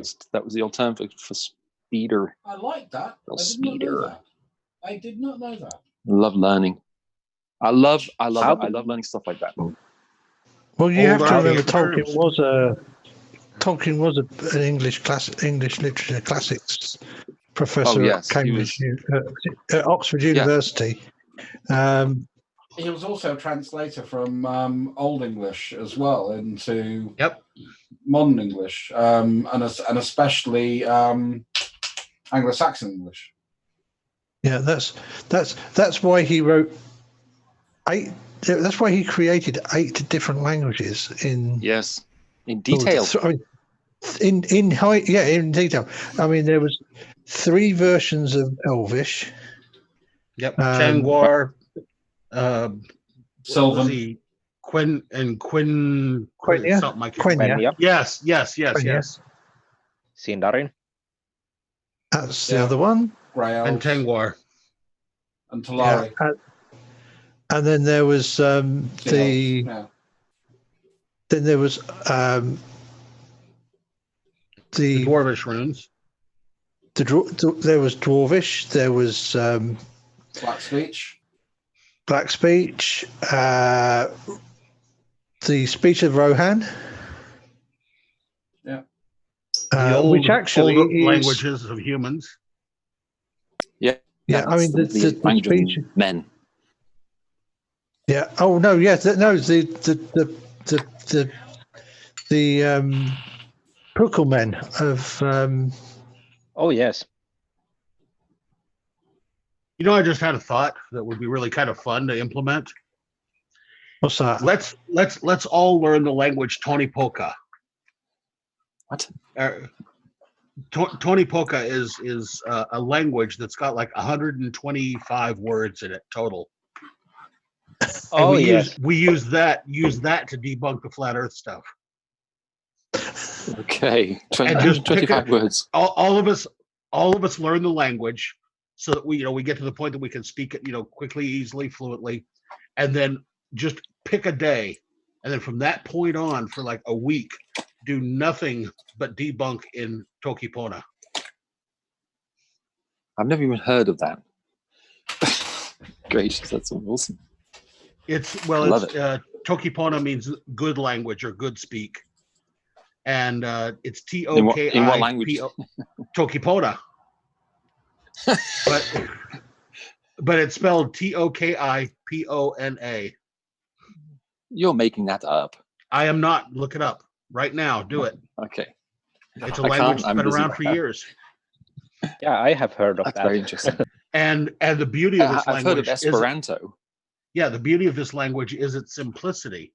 There's like 122, 125 words total in the whole language. How do I spell it? Tokipona.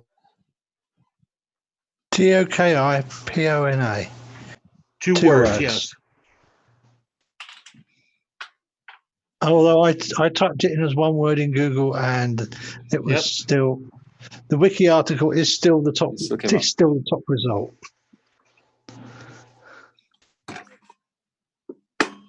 Yeah, click on the dictionary. Look how short it is.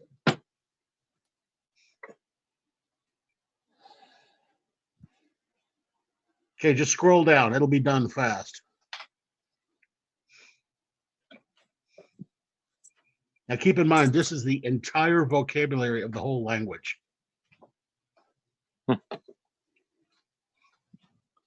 I like it. Something as simple as that.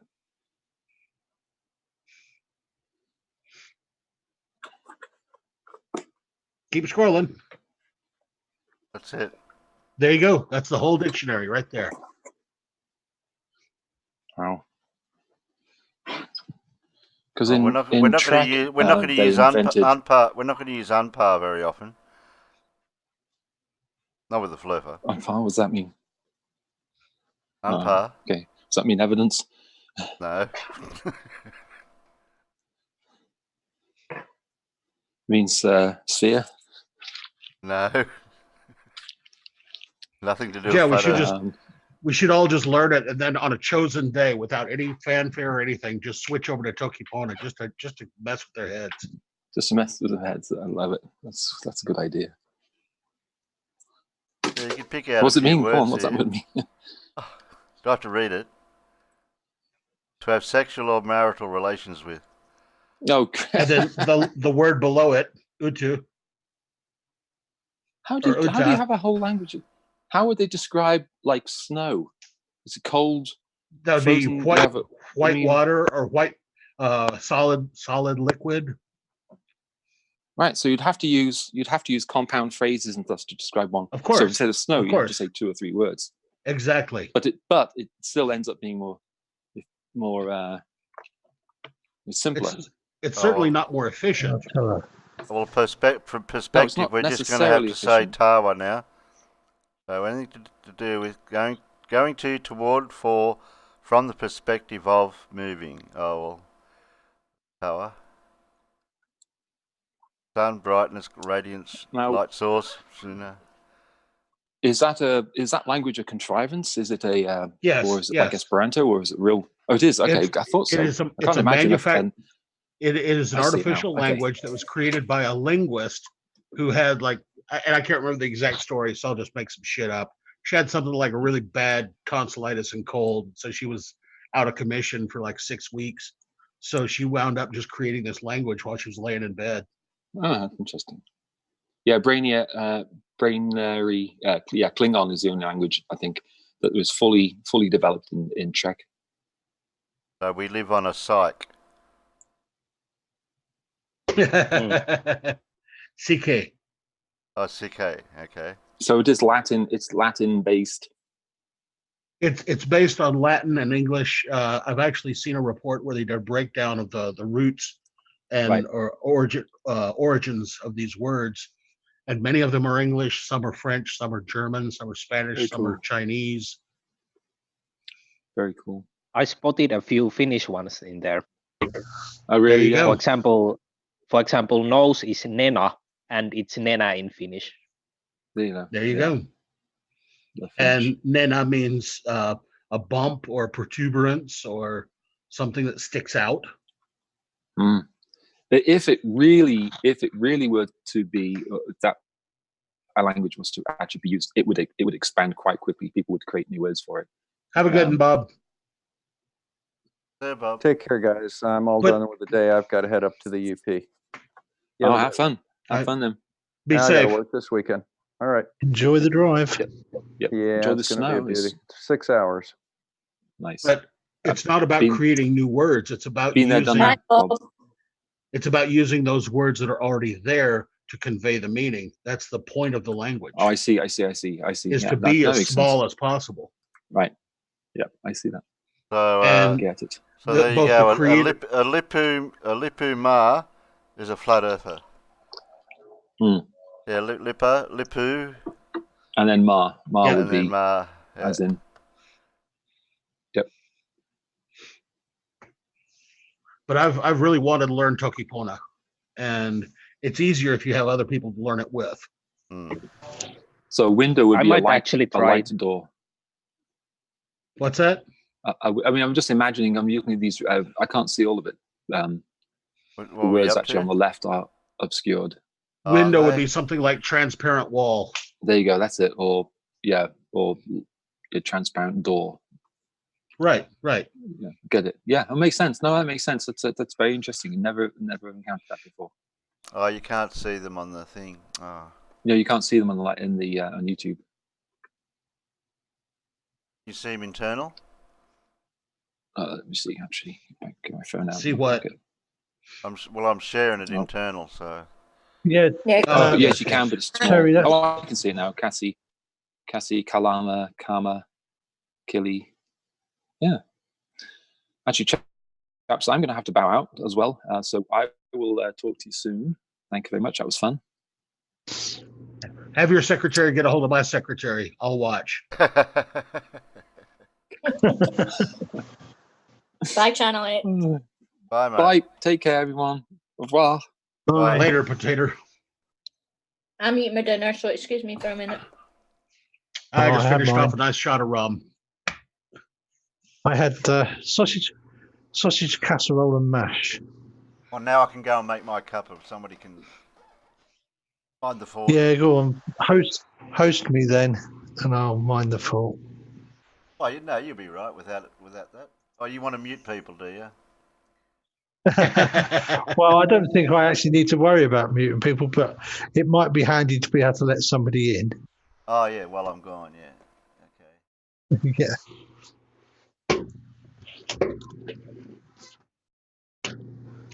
Yeah, I just finished off a big plate of fried potatoes and topped it off with a nice shot of rum. Good stuff. I make the stuff I call after meal rum or after dinner rum, and I put just a little bit of vanilla and a touch of demerara sugar into it, and then I let it sit in the bottle until it all kind of works together and does its thing. It's real nice. No, Dark Man, I'm not having Scotch eggs. I'm having chicken kebab and naan bread. Very healthy. Vindaloo. She's having a haggis vindaloo. Haggis curry. Oh, Pip, the bit about the games we should play. Maybe we should play Quiplash. I like Quiplash. It's funny. I've played it a few times with GeoStreamer. I would love to, yeah. That would be great. Wait, playing with the continental Europeans, it's weird because some of the most popular answers end up being variations on purple dildo. Yeah, I know. I watched them all. flat Earth in general, or Nazi jokes. Yeah. Yeah, I usually watch Geo streams. They're hilarious. Yeah, I've been on a couple with him. In the audience voting. Yeah, I am absolutely useless at the game, but I do enjoy it. Yeah, we should try that maybe later on, eh? How did the Jewish population find the German movement? They did not see it coming. Laurie. Spat my drink out there. Right, back to eating. Carry on. You're eating Kyle? Or kale, did you say? No, I said back to eating. Carry on. Oh. I'm having barbecued chicken on naan bread. Kebab. Nice.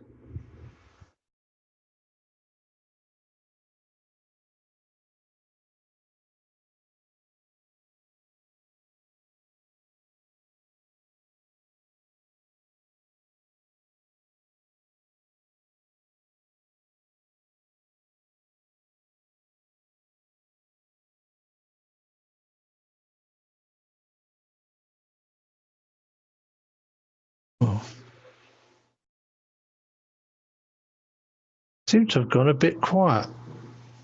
Yeah, I thought everybody went to sleep. Ah, you're back. Yeah, that was interesting talking about languages that we don't use anymore. Oh. Well, not just languages, but words that are archaic in today's standards. Yeah, I mean, there's a lot of words that we tend not to use so much. Like groovy. Yeah. Or well, cool. We still use cool. And obviously, the original meaning of gay has completely been usurped now, it would seem. And fag. I'm not sure where fag came from. Of course. So actually, I just looked that up just a little while ago. Fag originally meant a bundle of sticks. Now the term the reason why they used to use a bundle of sticks was back in the old days they used to burn heretics at the stake. So they would bring in bundles of sticks and set those down. So then it went from a bundle of sticks to slang for burning heretics, and that's kind of where it came from.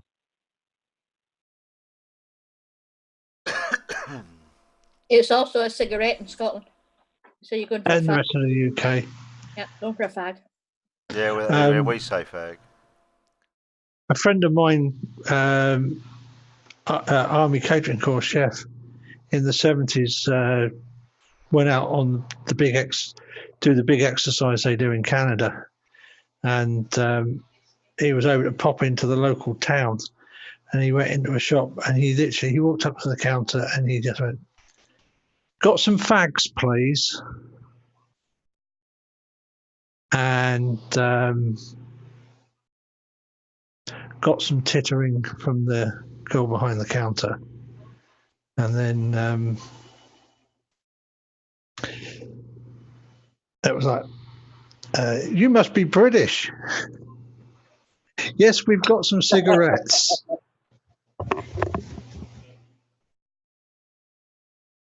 We don't call them that here. I just realised how you can make it smaller, Alan, to fit in the screen. Yeah, you resize the size. Yeah, You resize the size. I just realised that you can go over to the dots and you go to zoom and press minus. I can see it all in the big telly now. Yeah. Yeah. Or you could have just resized the window a bit in OBS. In OBS, yeah. No, I didn't want to fiddle with that because that's set for YouTube. I don't want to play with it. Twaddle.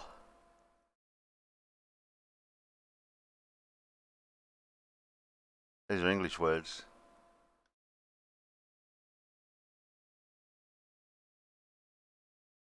A cockalorum.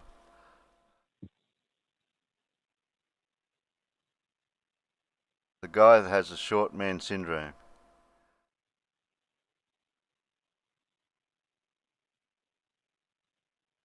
Is that like a lorem ipsum? I don't know. It doesn't give any alternative to words.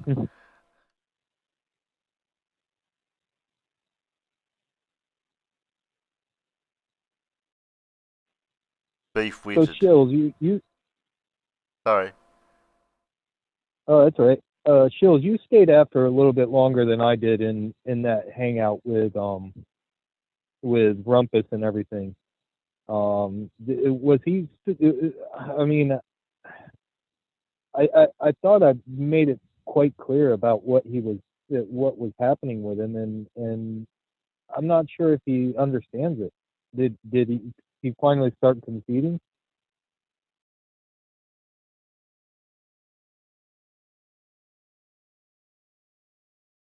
Yeah, I don't think he got the point. Even when he was kind of notified of the problem, he kind of went to, well, see, but the problem is that these guys try to talk over you and stuff like that, and that kind of shows that he feels it's justified the way he interrupted the presentation. Yeah, and like I said before, if we were sitting around at a table or something like that, none of this would happen. But we have to take into account that there's, on certain aspects, there's lag, there's other things that you take into account, and and it's really hard to get the physical aspect of it. Yeah, for sure. Yeah, absolutely nothing we said the other day sunk in. Absolutely nothing. I really love the way that Barney approaches this topic. Like, he has a very calm style and he waits and he's patient. I think we would do well to model a bit of how he behaves. Oh, I completely agree, and that was my problem. Was I wanted Flat Earth Data to go through his entire presentation first, and then we could pick it apart afterwards, because it was. Yep. I mean, basically, it was really simple to start picking apart, and you would have had more ammunition. Yeah. Yeah. Totally agree. Well, Ozzie just needs to mute Rumpus when he goes off on one. And that way we might get to hear something different for a change. Well, and I think that's part of the problem is a lot of people forget about the mute button. They just leave their microphone open. But using the mute button, it also eliminates any background noise or anything else that could be happening.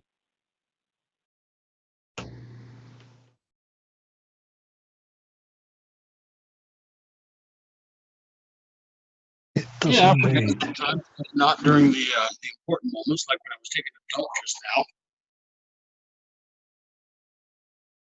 Not coming through very well, unpaid. My headset's off. I'm just using my phone by itself right now. Okay, that's better.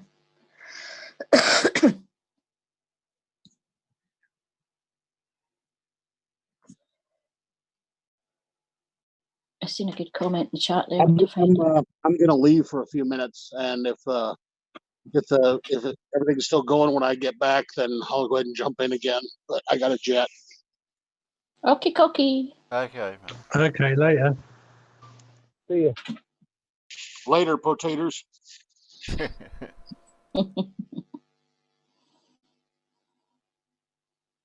Somebody was asking about the Scottish. Just about to read that, yeah. Yes, there are English words. Pull up the Scottish dictionary, then we will get into some real stuff. Scottish is recognised. Scottish is recognised by EU as a language now. By the way, Ken, what I mean, gadget. So who knows what a gadget is?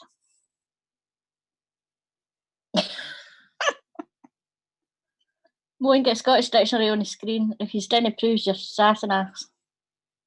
It's very hard to type like that and read like that.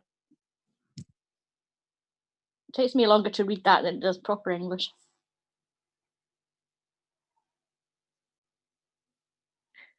I actually humored myself back in the day and taught myself a bit of the old Anglo-Saxon.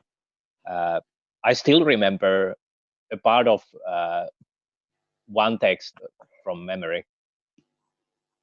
It's really a very different piece to modern English. I suppose if you say that word there, it wouldn't sound too good in our language. A cunt. Exactly. It's a cunt. Exactly. But that's just a Scottish accent. But that's not exactly Scottish. That's just a Scottish accent, isn't it? It says a cunt. Oh.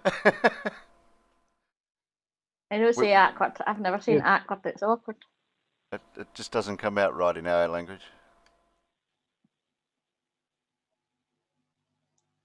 A cunt, if you know what I mean. Yes. And I don't think I've ever said advice in my life. Well, advocate. That's no different to normal English. A barrister, advocate. I'm only reading the normal words.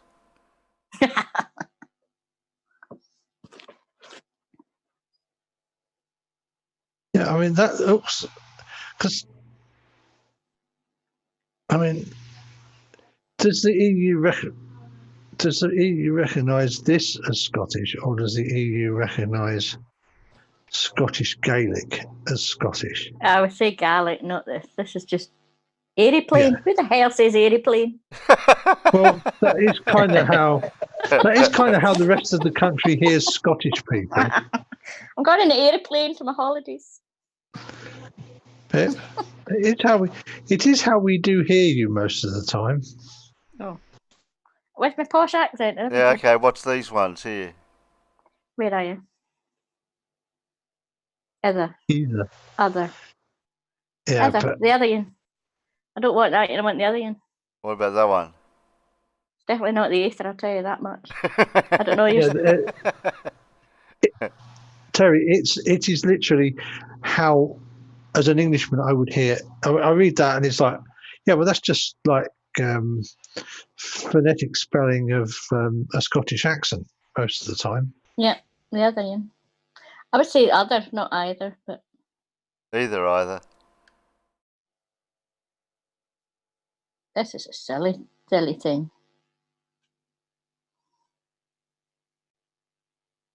Ambitious. That's more like Jose than Scottish. Ambitious.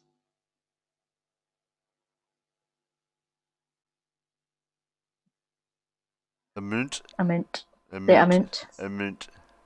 What's the amount? Amount. No, it's just the accent. Yeah, it's just the accent, really, isn't it? That part.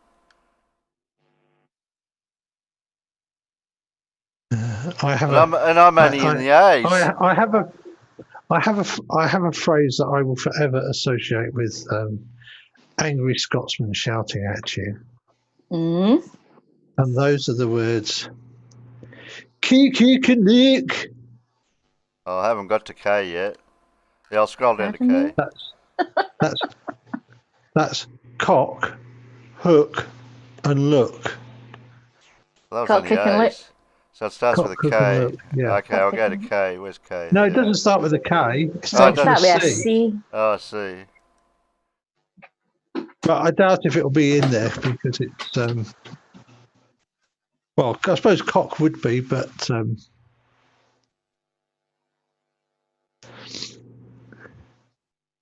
it comes out much more like kook.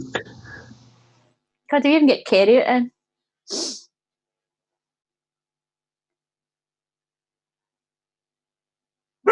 Clapped it. They are. No, Go, Canny. I'll let it go. Call Canny. but of course it won't be.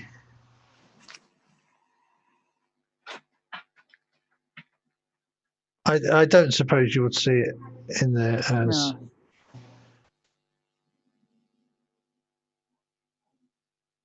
Nah. Sorry.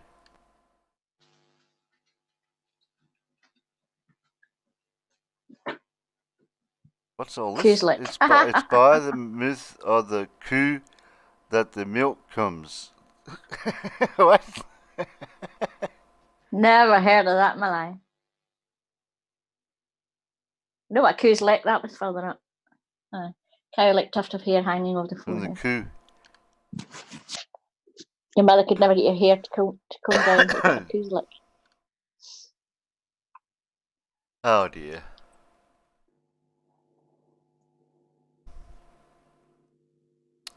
Interesting. Coupon, punch in the coupon. Punch in the face. Bye, You wanna GPS. hear? The GPS. You guys wanna hear the passage of Anglo-Saxon that I still have remembered? Yeah, go for it. God valdetaan Fandian Abrahames Jehersumnese, and klipode his naaman, and kvath him thusto, nimtine anchenadan sunu Isak te tuluvast, and farto tam lande visionis hradei, and de ofrahine tär upan anredune. Wow. That's that from the sounds story very of, interesting. yeah, that's I was from going the to say, is story that of from Abraham and Beowulf? Isaac. Ah, I recognised name. That was it. Yep. Why is there You're an Alan supposed to Evans say- trying to get in? oh, I was just. No, I've got two Allens. Yeah, well, that's all right. I'll tell one of the Allens to shut up. Officer and Beam. I think I've turned all the audio on the other thing off. I don't know that one, John Watson. That must be an East Coast. Affithran. Well, I also know what Beam is. I don't know what Affithran. What's he got? Affy Thran. Affithran Beam. Okay. It's an awful something child. They always say Wayne. It describes a few people quite well. Sickly Wayne or something. Well, I would say Wayne instead of Beam.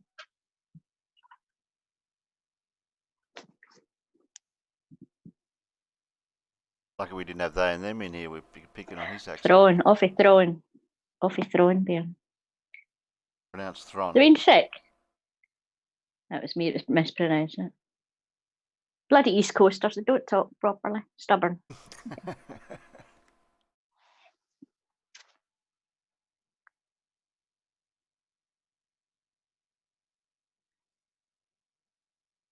Lenny, whereabouts in Scotland are you from? What coast?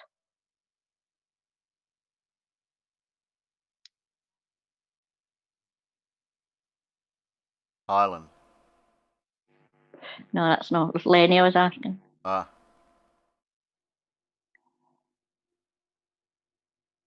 Oh, Calendar. No, I still know Lenny. You're from Calendar, John.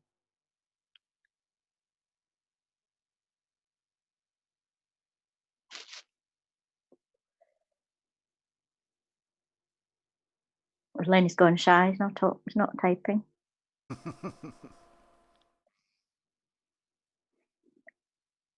Calendar's lovely. Been there quite a lot.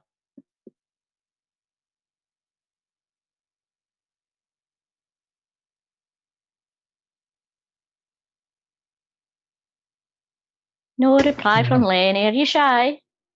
It must be. Oh.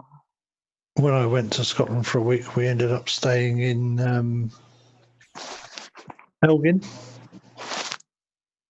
All right. No, not been there. Up on the north, up near Inverness. Mm-hmm. Well, that was mostly because my friend was stationed at RAF Kinloss. All right. On Inverness is the farthest north I've been. Quite sad. On the Nimrods. Did you notice the weather was any colder? What, me? Yeah. No, it was actually, considering we went up there in February, the weather was actually considerably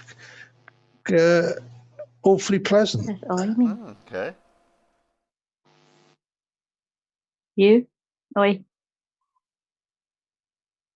Sorry? We need critical thinking says, what does oi mean? Oi.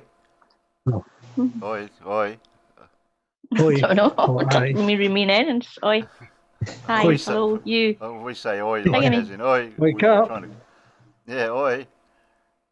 Yeah. Let me grab your attention by shouting oi at you. Mm-hmm. Mm. Oi, oi.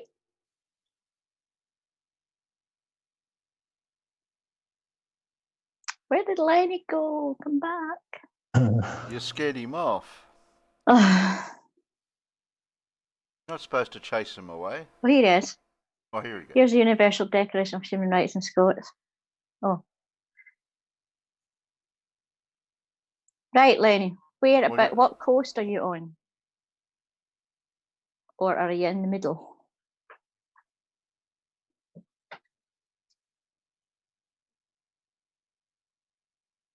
No, you can't post a link because he's not All right, Spanish. I'll see if I can. I can't copy it on the iPad either. Middle for diddle. Okay.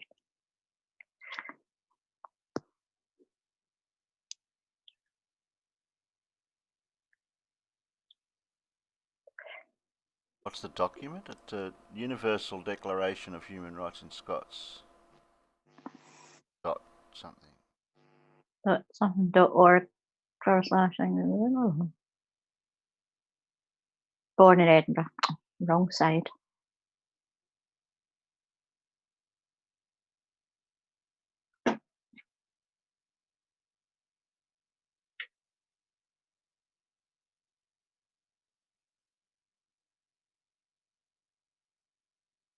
I think you can post it in there if you just chop off the end bit and then just copy and paste. First bit. I can't copy it from the YouTube on the iPad. It won't let me. Which part do you want copied though? Just up to where it says org? That should come through. Yeah, give that a try. Okay. Where's it go?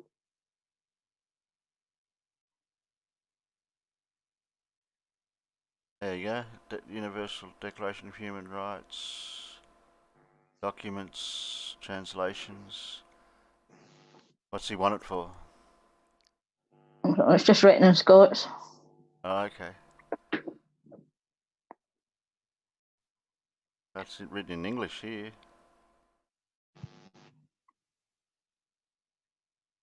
In English. Not written in Scotland. That one's not anyway. Try that one.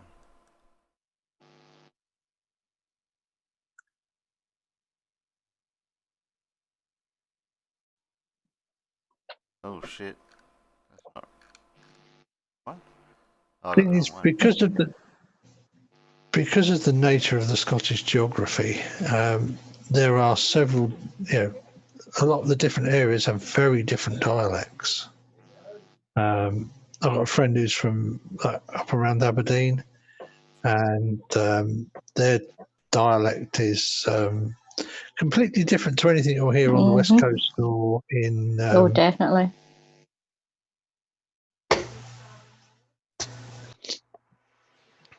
I have a hard time with Aberdonians.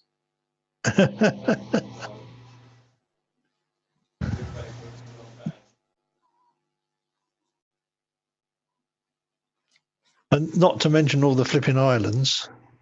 Mm-hmm.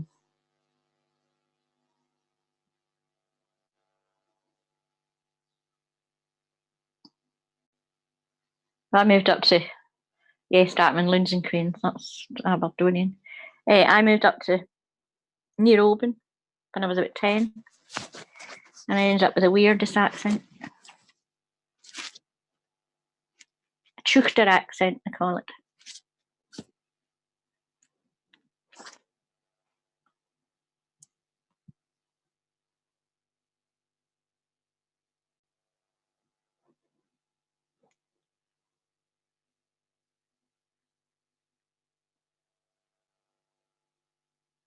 There appear to be quite a lot of Scottish people in here tonight then. Yeah.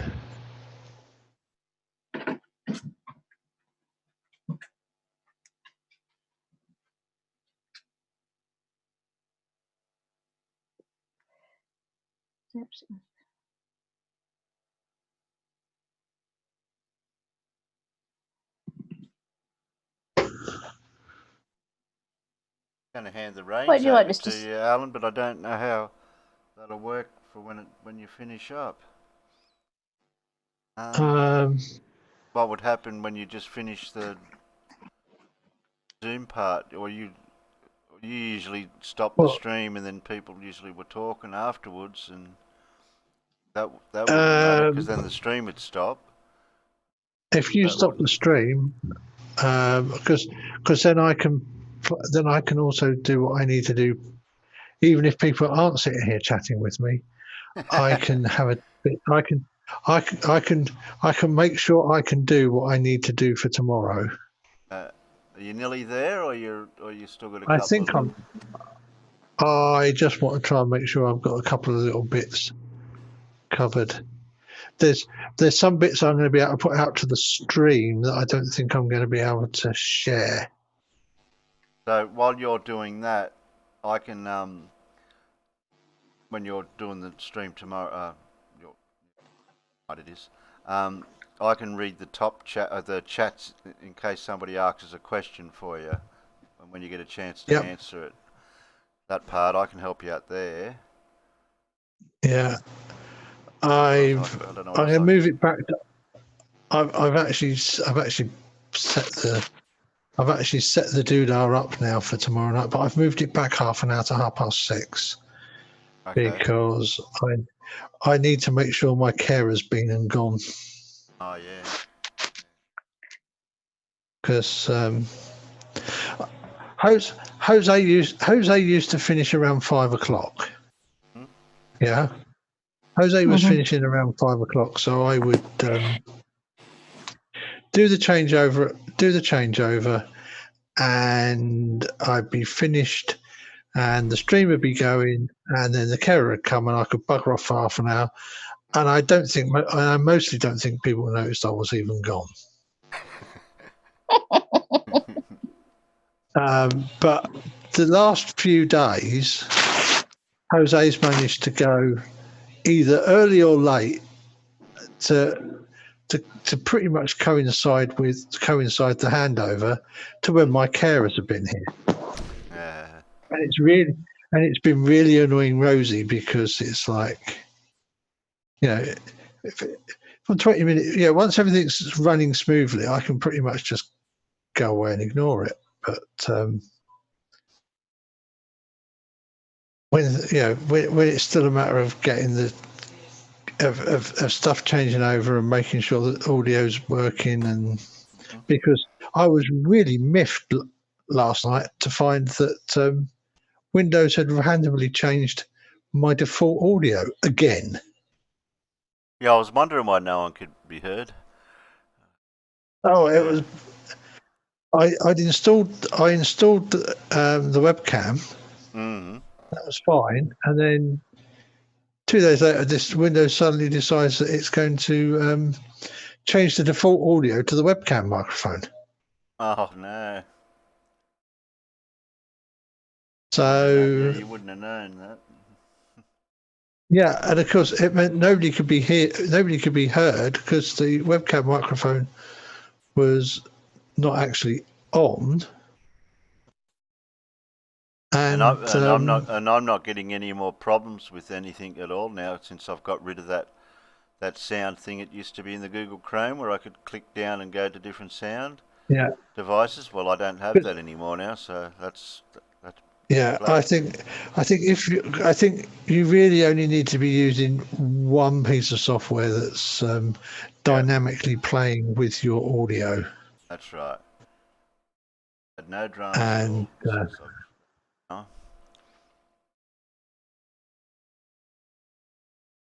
Touch wood. Yeah.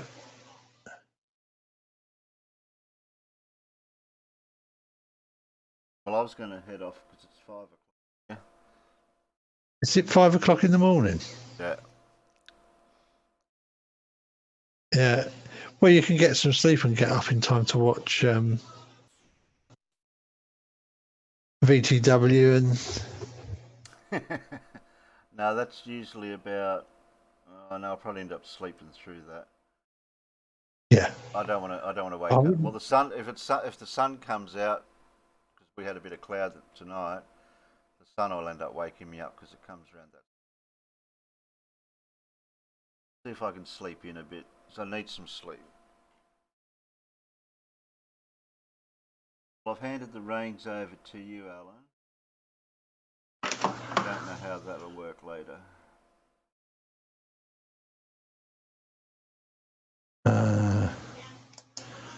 Okay.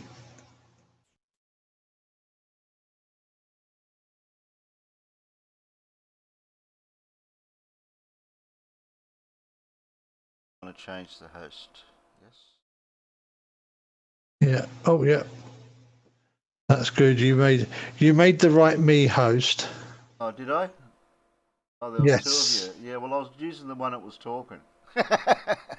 the one that's not talking obviously wouldn't be you. Well, it is. It's just that it's my phone. Yeah. And it comes up with phone. No, it doesn't come up phone. There's Canadian Bacon Conspiracy. He's got his phone. Yeah, I connected it using computer audio, not phone audio. That's Sean that's been asleep the whole time, muted. Yeah. The Canadian Bacon Conspiracy. No, he spoke a couple of times. You're asleep. There he is. I didn't mean to wake you.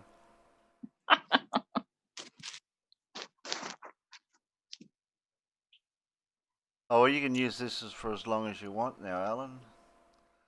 Yeah, I don't think I'll be too long. It's just to say, I just want to make sure that I've got all the OBS scenes sorted for tomorrow. So I can get the camera positioned where I, get the cameras positioned where I want them to be for optimum effectiveness. And you've cleaned your desk, the top of the desk? Oh, I shall clean the top of my desk. Give it a good polish. Although I think it really needs it really needs not to have a big split down 3/4 of the length of it, so that when I lean on it, you haven't got a bit of a short white sheet or something you could lay across to your monitor, like in that area? If I put something white on there, it will completely bugger the camera exposure. Oh dear. What I really want is something nicely neutrally grey. Yeah, grey. To put across there. Yeah, nice grey colour. Nice mid grey. Well, I've got some nice mid grey stuff. It's just it's the wrong shape and not big enough. Oh bugger. But the desk should be pretty okay. It's just I'm just thinking of having all your gizmos laid out, ready for display and discussion, so you can just reach over straight away and grab whatever you need to grab. Yeah, I shall have that. I shall have the cameras ready. I shall have various cameras sitting on my desk so that we can talk about them. Are you going to get to the point where you get plugging into the computer where you can show people an image that gets downloaded onto the computer yet, or that's not to that level yet? I was literally going to go with the modes, and why you would want the basic exposure modes and why you would want to use them, and how to find the various controls so that you can have so you can actually use it to make photographs. Because I thought you make could images, make nice images. I thought you would be able to hardwire the camera to the computer. That way, people could actually see an image through the computer when after you've showed them what controls you're pressing on the camera to show them what happens when you adjust the settings or something for whatever. I don't know how cameras do that. The problem with that is actually that much of the things you want to be able to show people in that situation are going to be potentially a bit of an issue, because I am going to be here sat at my desk. I'm not out somewhere actually able to take photographs of things. Yeah, that's the thing. Yeah, how would you do that? You'd have to be taking photos of inside your house when you turn around and take it through to the kitchen or something.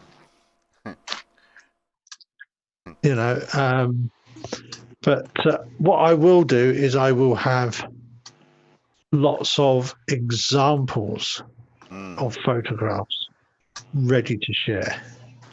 So we can look at something and then share images that were taken using those types of settings, so that you can see what the effects are. Now, I wonder if anyone's going to have a camera set up to do what I was just suggesting, where they could display something if they're going to be able to be outside or to take a photo of something and say, well, I did this, what have I done wrong or something, stuff like that. Yeah, I'm probably jumping ahead a bit with some of the things I'm thinking of. Yeah. Well, the thing is that people will be able to go, this is one of my images. What would you do to make, what would you do to counteract? This is one of the pictures I took. This is why I'm not satisfied with the image, or I expected I would be able to do, that it would do this and that. And I'm disappointed that it didn't. Yeah. And then I'm hoping that I will be able to throw useful information in that direction.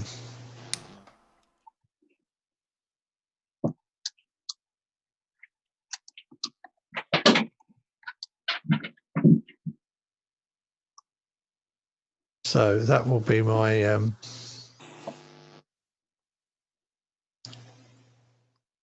intention for tomorrow, is to get everybody to the point where they can at least turn on their camera and make it take the pictures they would like it to take. Do cameras have default settings in their menus, like default exposure, default, and all that sort of stuff? They usually have fully automatic modes. Oh, okay. Okay. But there is a problem with fully automatic modes. The camera doesn't actually know what you're thinking. So although you should get a technically well exposed image, it may well not be optimized in the way you want it to be. Well, that's like when I'm practicing with Irene's phone camera. I'm under the car working away, and I can see the image come up on the screen that I want to take a photo of. And you can either manually set the flash as well, stuff like that. Yeah. That's what I was looking at too sometimes. But sometimes at the photo, if there's just enough light behind you to shine, like if I've got a lamp or a light source behind me, the photos don't come out too bad. And I haven't adjusted anything. No, well, I mean, most phone cam apps don't give you a lot of most default phone cam apps don't give you a lot of choice in what you can do. It's pretty much fully automatic. You can either, you can, like you say, you can turn the flash, although of course it isn't really a flash. It's just the LED light lighting up on the front. It does give you options for like different modes of what photo. I remember scrolling left or right on one of the options, and it does say something to do with different modes of what photo. I can't remember what it was. Yeah, I mean, most phone cameras, the modes they offer are kind of like the sport mode or close-up mode, or that's it. And usually they're not really worth. Usually they're not that helpful, because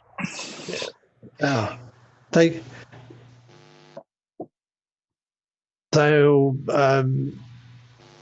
make it. Those sort of preset types of modes. They'll give you a preference one. They may give you a preference a little bit one way or another, but they really don't make up for even the most basic understanding of what a camera is capable of doing. So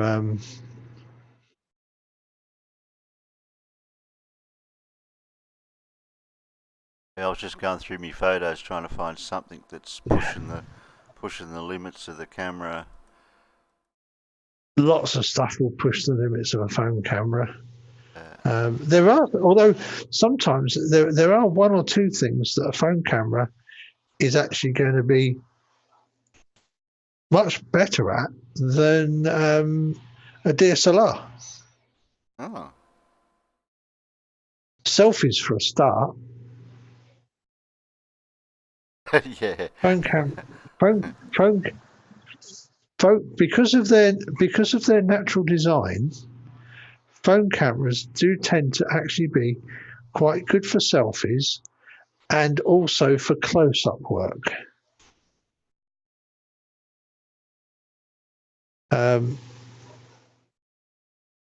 Just because they are capable of focusing very, very closely. Because phones use such tiny little sensors and they have such short focal lengths, they end up having very, very good depth of field compared with a camera with a much larger sensor. But this is something that will be being covered tomorrow. Yeah. When I will have my notes in front of me, so that I will be able to be a lot more positive, because it's always easier talking this sort of stuff when you've got a little bit of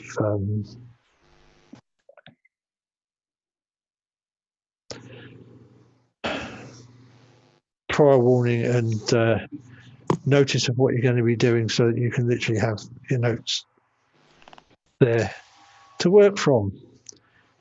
That's why I'm only just talking generically about stuff. I won't ask you too many specifics yet. That's my first ever moon picture. Ah. That is actually really very good, Pip. With my Nikon Coolpix L820. Yep, I'm quite happy with that. Yeah, I mean the moon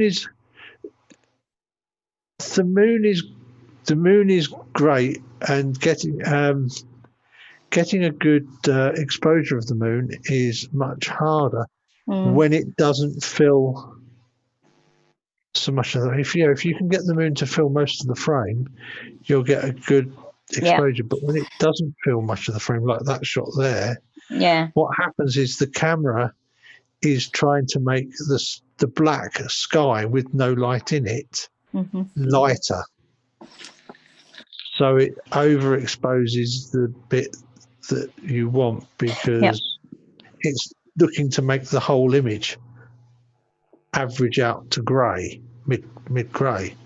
So when you have big contrast, when you have a lot of black, it makes the exposure very long in an effort to make everything mid grey, and the bit that you want to be only just above mid grey tends to end up being very white.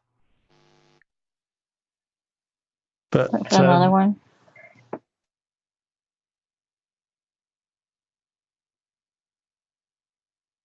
They're all over my Facebook, so they're absolute rubbish.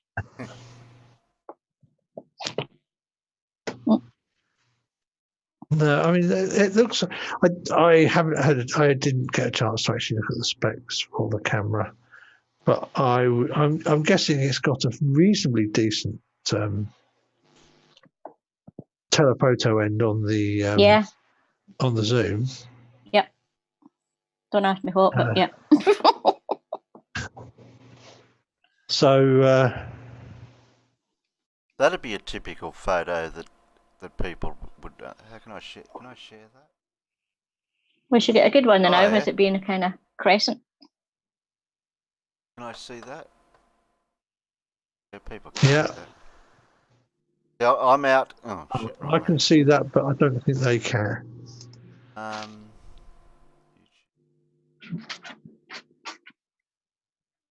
You know where you can share.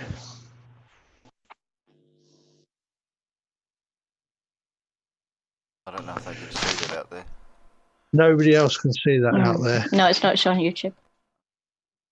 That's the ones I've got to figure out how to share, because that's coming straight from photos from Windows 10. Yeah. What you would need is to open File Explorer, and then drag and drop them into a Chrome window, and then you can share the Chrome window. Because I know you can share your Chrome window. It's what I've realised is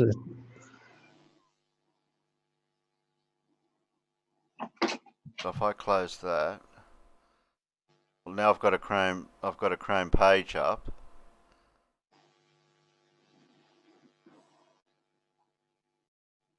Not the photo, the file you're talking about. Yeah. So I'll show you how. Should I show you how I do it? Yeah. All right.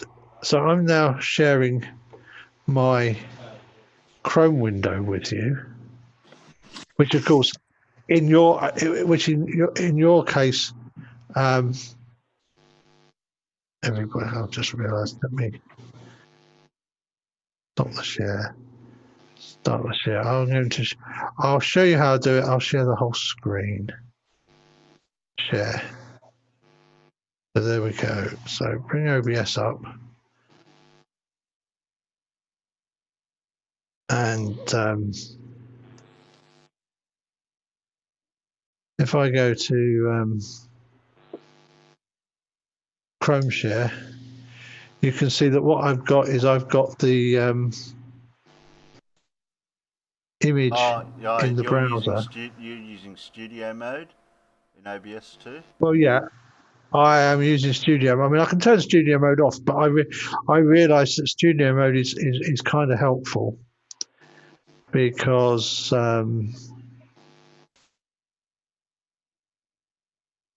I've got that image, and then all I have to do is hit transition, and then that image goes out to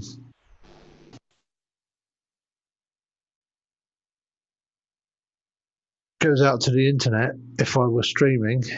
And I just so happen that I've also got the virtual camera set up so that it's showing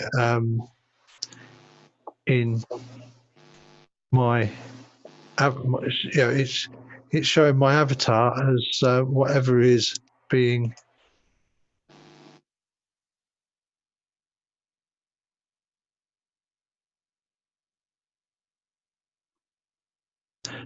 including being able to show the Chrome window. And this will allow me to have my but as you can see, I really need to sort up my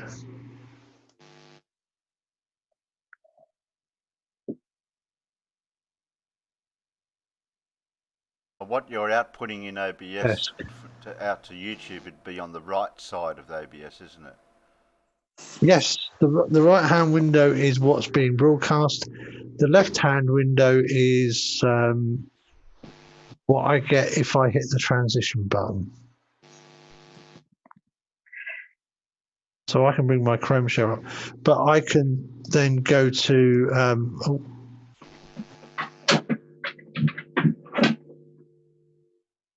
so I can then go to file manager, and I can then pick any of these. I can pull any of these images over, drop them in the Chrome window. Right. Just drop them straight into the Chrome window, and up they come. Show me how to do that another day. Literally, I've got that one down there in the bottom left-hand corner, the file manager.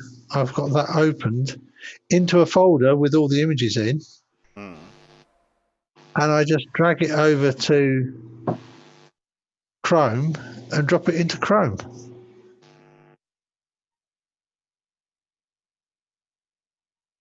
And I'm pretty sure if I do it with I'm pretty sure if I do it with a video,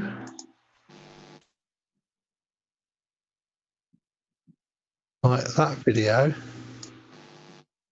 it plays the video. Yes, it is playing the video. Cool.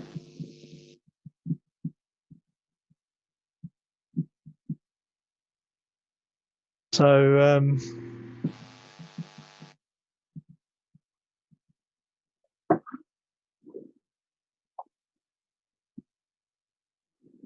yeah, it's quite handy because you can literally throw. I think you can even throw.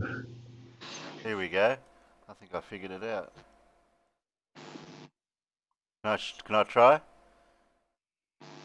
Yeah, hang on, let me just stop sharing there. There you go.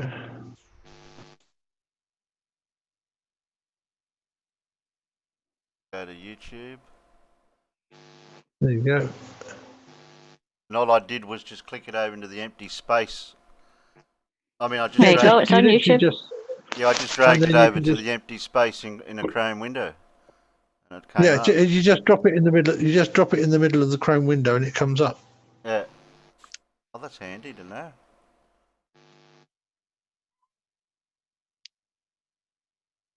And I can just replace it with. Oh, that's. I can't use that one.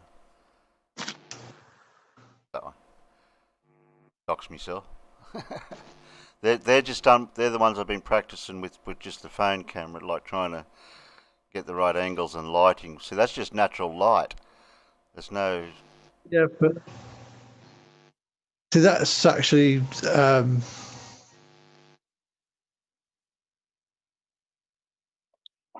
a good way to photograph the car under the carport. Yeah. Under the carport, when you've got good, strong, bright light outside that's overhead, because what you're doing is you're actually getting you get nice diffused light, so you get you're not getting super bright highlights and super dark shadows. Yeah. Because you can see, I mean, you can even see reasonably well the headlining in the car, can't you? Yeah. Yeah, because you can see some detail in the headlining. Yeah. Because it's not too bright. It's bright enough to get a decent exposure from the camera, but it's not too bright to get. It's not too bright to blast everything out.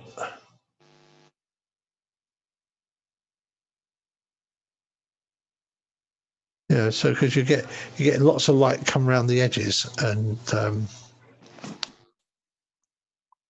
get the light nice and smooth.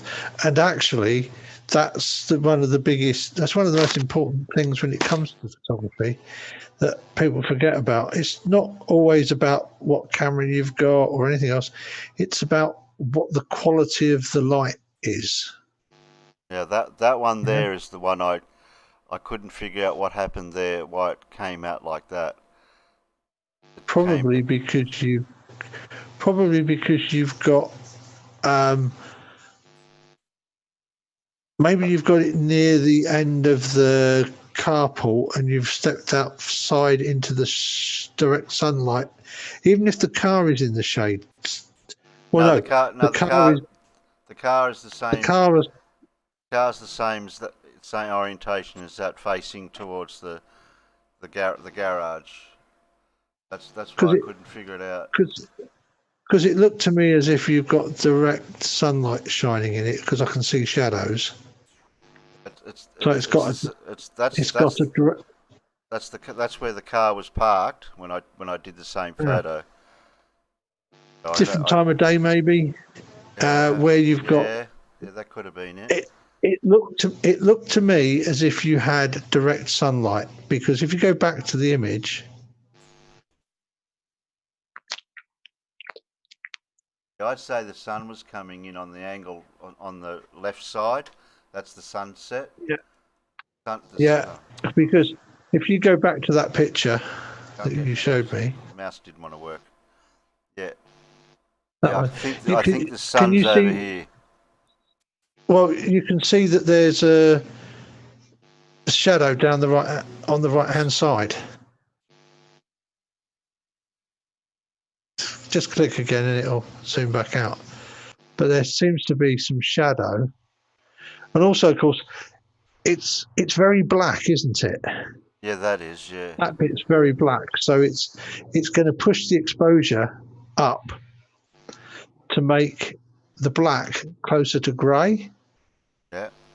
So all the brighter stuff around the edge is going to get really bright, just like with the moon. We were talking about the moon. Yeah. Where you've got all the black around the moon, that pushes the exposure up. If you've got something that's really dark or really bright in a shot, sometimes you have to tell the camera if you've only got an automatic mode, you sometimes have to use a thing called exposure compensation, which phones generally tend to do, which you can then use to make the image look brighter or darker. So in this case, you would use negative exposure compensation, which would reduce the exposure and make the black blacker. Mm-hmm. But it would also make the bright stuff less bright as well. When I learned some features on that phone camera, it may have something like that on it. It might have helped. I'll look into that later. It probably will have. That's the one. That's the one thing I'm going to have a struggle with tomorrow, is that wanting to use my phone as one of the cameras for recording stuff with, I won't be able to use the camera, use it to